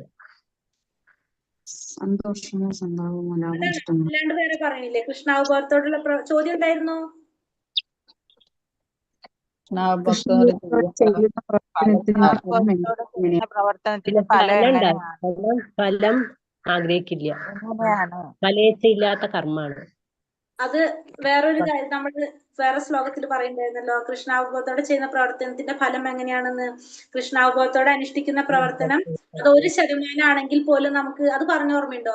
1% മാത്രം ചെയ്യുക. അല്പമധ്യസ്യ ആണെങ്കിൽ പോലും പൂർണ്ണമായിട്ടും ഭഗവാന് വേണ്ടി ചെയ്യുക. ചെയ്യും. പിന്നെ വേറെന്തോ പറഞ്ഞു? ദേഹനാശത്തിന് ശേഷം വീണ്ടും നമുക്കത് ശരീരം നശിച്ചാലും അടുത്ത ജന്മത്തിൽ നമുക്കത് പൂർത്തീകരിക്കാൻ സാധിക്കും. സാധിക്കുന്നത് ഇല്ലേ? അതാണ് കൃഷ്ണാവബോധത്തോടെ അനുഷ്ഠിക്കുന്ന പ്രവർത്തനം എങ്ങനെയാണ്? അത് കേവലം 1% ആണെങ്കിൽ പോലും അതിന്റെ പരിപൂർണ ഫലം നമുക്ക് ലഭിക്കും. പിന്നെ രണ്ടാമത്തെ പോയിന്റിൽ അതെന്താണ്? ദേഹനാശത്തിന് ശേഷവും നമുക്ക് ഒരാളെ കൃഷ്ണാവബോധത്തിലേക്ക് അത് നയിക്കുന്നു. പ്രവർത്തനങ്ങൾ നമ്മൾ ചെയ്തു കഴിഞ്ഞാൽ അതൊരിക്കലും എന്ത് സംഭവിക്കുന്നില്ല? ഇത് നഷ്ടം സംഭവിക്കുന്നില്ല. അത് നമുക്കത് തുടർന്ന് കഴിഞ്ഞിട്ട് സാധിക്കും. ക്ലിയർ ആയോ? അത് അതൊന്നുകൂടി ഒന്ന് പറഞ്ഞാട്ട് സംജി. അതായത് നമ്മൾ കൃഷ്ണാവബോധത്തോടെ ചെയ്യുന്ന ക്വസ്റ്റ്യൻ എന്താണ്? ക്വസ്റ്റ്യൻ ഞാൻ കാണുന്നില്ല, അതാണ് ഞാൻ ചോദിക്കുന്നത്. കൃഷ്ണാവബോധത്തോടെ ചെയ്യുന്ന പ്രവർത്തനത്തിന്റെ ഫലം എങ്ങനെയാണെന്ന്. അപ്പൊ കൃഷ്ണാവബോധത്തോടെ ചെയ്യുന്ന പ്രവർത്തനത്തിന്റെ ഫലം എങ്ങനെയാ നമുക്ക് കിട്ടുന്നത്? ഒന്നാമത്തെ പോയിന്റ് നമുക്ക് പറയാം. എല്ലാരും കൂടി ഇങ്ങനെ പറയാതെ ആ മാതാജി പറയട്ടെ, അപ്പൊ മനസ്സിലാകുമല്ലോ. ഒന്നാമത്തെ പോയിന്റ് നമുക്ക് ഏത് പറയാൻ പറ്റും? 1% ആണെങ്കിൽ കൃഷ്ണാവബോധം അനുഷ്ഠിക്കുന്ന പ്രവർത്തനം അത് 1% ആണെങ്കിൽ പോലും നമുക്ക് അത് എന്തായിട്ട് മാറുന്ന പറഞ്ഞാൽ അതിന്റെ പൂർണ്ണമായിട്ടുള്ള ഫലം ലഭിക്കും. അതൊരു ചെറിയൊരു ശതമാനമാണെങ്കിലും അതിന്റെ പരിപൂർണ ഫലം നമുക്ക് ലഭിക്കും. രണ്ടാമത്തെ പോയിന്റ് നമ്മൾ പറഞ്ഞു, കൃഷ്ണാവബോധത്തോടെ ചെയ്യുന്ന പ്രവർത്തനം ദേഹനാശത്തിന് ശേഷവും ഒരാളെ കൃഷ്ണാവബോധത്തിലേക്ക് നയിക്കുകയാണ് ചെയ്യുന്നത്. ദേഹനാശത്തിന് ശേഷം കൃഷ്ണാവബോധത്തിലേക്ക് നയിക്കും. മാത്രമല്ല അതൊരു ചെറിയൊരു ശതമാനമാണെങ്കിൽ പോലും അതിനെപ്പോഴും പൂർണ്ണമായിട്ടുള്ള ഫലം ലഭിക്കുകയും ചെയ്യും. ഇപ്പൊ മുഴുവനാക്കിയില്ല, എത്രത്തോളം വെച്ച് നിർത്തിയാലും അത്രയും വെച്ച് ചെയ്തതിന്റെ ഫലം അയാൾക്ക് അനുഭവിക്കാൻ സാധിക്കും. പിന്നെ എവിടെ വെച്ചാണ് നിർത്തിയത് അവിടെ നിന്ന് വെച്ച് അടുത്ത ജന്മം ദേഹം നശിച്ച് വീണ്ടും ഒരു ജന്മം എടുക്കുമ്പോൾ അവിടെ നിന്ന് അത് കണ്ടിന്യൂ ചെയ്യാനായിട്ട് സാധിക്കും. അത് അടുത്ത ക്വസ്റ്റ്യൻ ഏതാണ്? എങ്ങനെയുള്ളവർക്ക് ഭക്തിപൂർവ്വം ഭഗവത് സേവനം ചെയ്യാൻ കഴിയില്ല? എല്ലാവർക്കാണ് ഭക്തിയുടെ സേവനം ചെയ്യാൻ കഴിയാത്തതാണ് വെച്ചത്. അതെ, സുഖാനുഭവങ്ങളിലും അത്യാസക്തമായ ഭൗതികയിൽ അത്യാസം ഉണ്ടായാൽ ഭക്തിപൂർവ്വം ഭഗവത് സേവനം ചെയ്യാൻ കഴിയില്ല. അതല്ലേ മാതാജി പോയിന്റ്? ഇന്ദ്രിയ വിഷയങ്ങളിൽ ഭൗതികമായിട്ടുള്ള ഐശ്വര്യത്തിലും സുഖാനുഭവത്തിലായവർക്ക് പിന്നെ ഇതുകൊണ്ട് പരിഭ്രാന്തരായവർക്ക് ഭക്തിപൂർവ്വം ഭഗവാന്റെ സേവനം ചെയ്യാനായിട്ട് സാധിക്കില്ല. കിട്ടിയോ? ഒന്നുകൂടെ പറഞ്ഞാട്ട്. ഒന്നുകൂടെ പറയാമോ? ഭൗതിക നിങ്ങൾ ഞാൻ ക്ലാസ് എടുക്കുമ്പോ നിങ്ങൾ നോട്ട് ചെയ്യാറുണ്ടോ? ഒരു ചോദ്യം ചോദിക്കട്ടെ എല്ലാവരുടെ അടുത്തും. ഉണ്ടല്ലോ എല്ലാവരും. ക്ലാസ് എടുക്കുന്ന സമയത്ത് ഞാൻ ക്വസ്റ്റ്യൻസ് എന്തിനാ ആദ്യം തരുന്നെന്നറിയോ? ക്ലാസ്സിൽ ശ്രദ്ധിച്ചിരിക്കാൻ വേണ്ടിട്ട്. ആ ക്ലാസ് എടുക്കുന്ന സമയത്ത് ഞാൻ ഈ പോയിന്റ്സ് പറയുമ്പോ ആ ക്വസ്റ്റ്യൻ നിങ്ങൾക്ക് മനസ്സിലാവണം, ഇതിന്റെ ആൻസർ ആണല്ലോ ഇവിടെ പറയുന്നത്. അത് അറിയാൻ വേണ്ടിയിട്ടാണ് എല്ലാവരുടെ അടുത്തും ക്വസ്റ്റ്യൻസ് ആദ്യമേ തരുന്നത് കേട്ടോ. അത് മനസ്സിലായി. നേരത്തെ നോക്കിയത് ഓർമ്മയിൽ നിൽക്കുന്നില്ല. അതാണ് 44-ാമത്തെ ശ്ലോകം. അപ്പൊ അങ്ങനെ ചെയ്യുമ്പോ എന്താ ഗുണം എന്ന് വെച്ച് കഴിഞ്ഞാൽ പിന്നെ ഞാൻ വീണ്ടും പറയുമ്പോ അത് നമുക്ക് ഒന്നും കൂടി റിപ്പീറ്റേഷൻ ആണ് വരാം. അല്ലെങ്കിൽ ഞാനിപ്പോ ആൻസർ പറഞ്ഞിട്ട് നിങ്ങൾ എഴുതുന്നതിന് ഒരു കാര്യം ഉണ്ടാവില്ല അങ്ങനെ ചെയ്തു കഴിഞ്ഞാൽ. സ്പീഡ് കൂടി കൊണ്ട് നമുക്കത് അത് നോട്ട് ചെയ്യുന്നുണ്ട്. അത് ഏത് ശ്ലോകമാണോ എവിടാണെന്നുള്ള ഒരു ഇത് പിടുത്തം വരുന്നില്ല. അതാണ്. അല്ല, അതിന് നിങ്ങൾ വെച്ചിട്ടുണ്ട്, എല്ലാം നോട്ട് ചെയ്ത് ബുക്കിൽ വെച്ചിട്ടുണ്ട്. പറയുന്നതെല്ലാം നോട്ട് കേട്ടെ. അങ്ങനെ ചെയ്തിട്ട് കാര്യമുണ്ടാവില്ല. അപ്പൊ നിങ്ങൾ എഴുതന്നെ വേണം. ക്വസ്റ്റ്യൻസ് നിങ്ങൾ എഴുതി വെച്ചിട്ട് എഴുതുന്നുണ്ട്. നമുക്ക് അത്രയാണ് കിട്ടിയിട്ടില്ല. അതാണ്. അല്ല, പക്ഷെ കുറച്ച് നമ്മൾ ചെയ്ത് കഴിഞ്ഞാൽ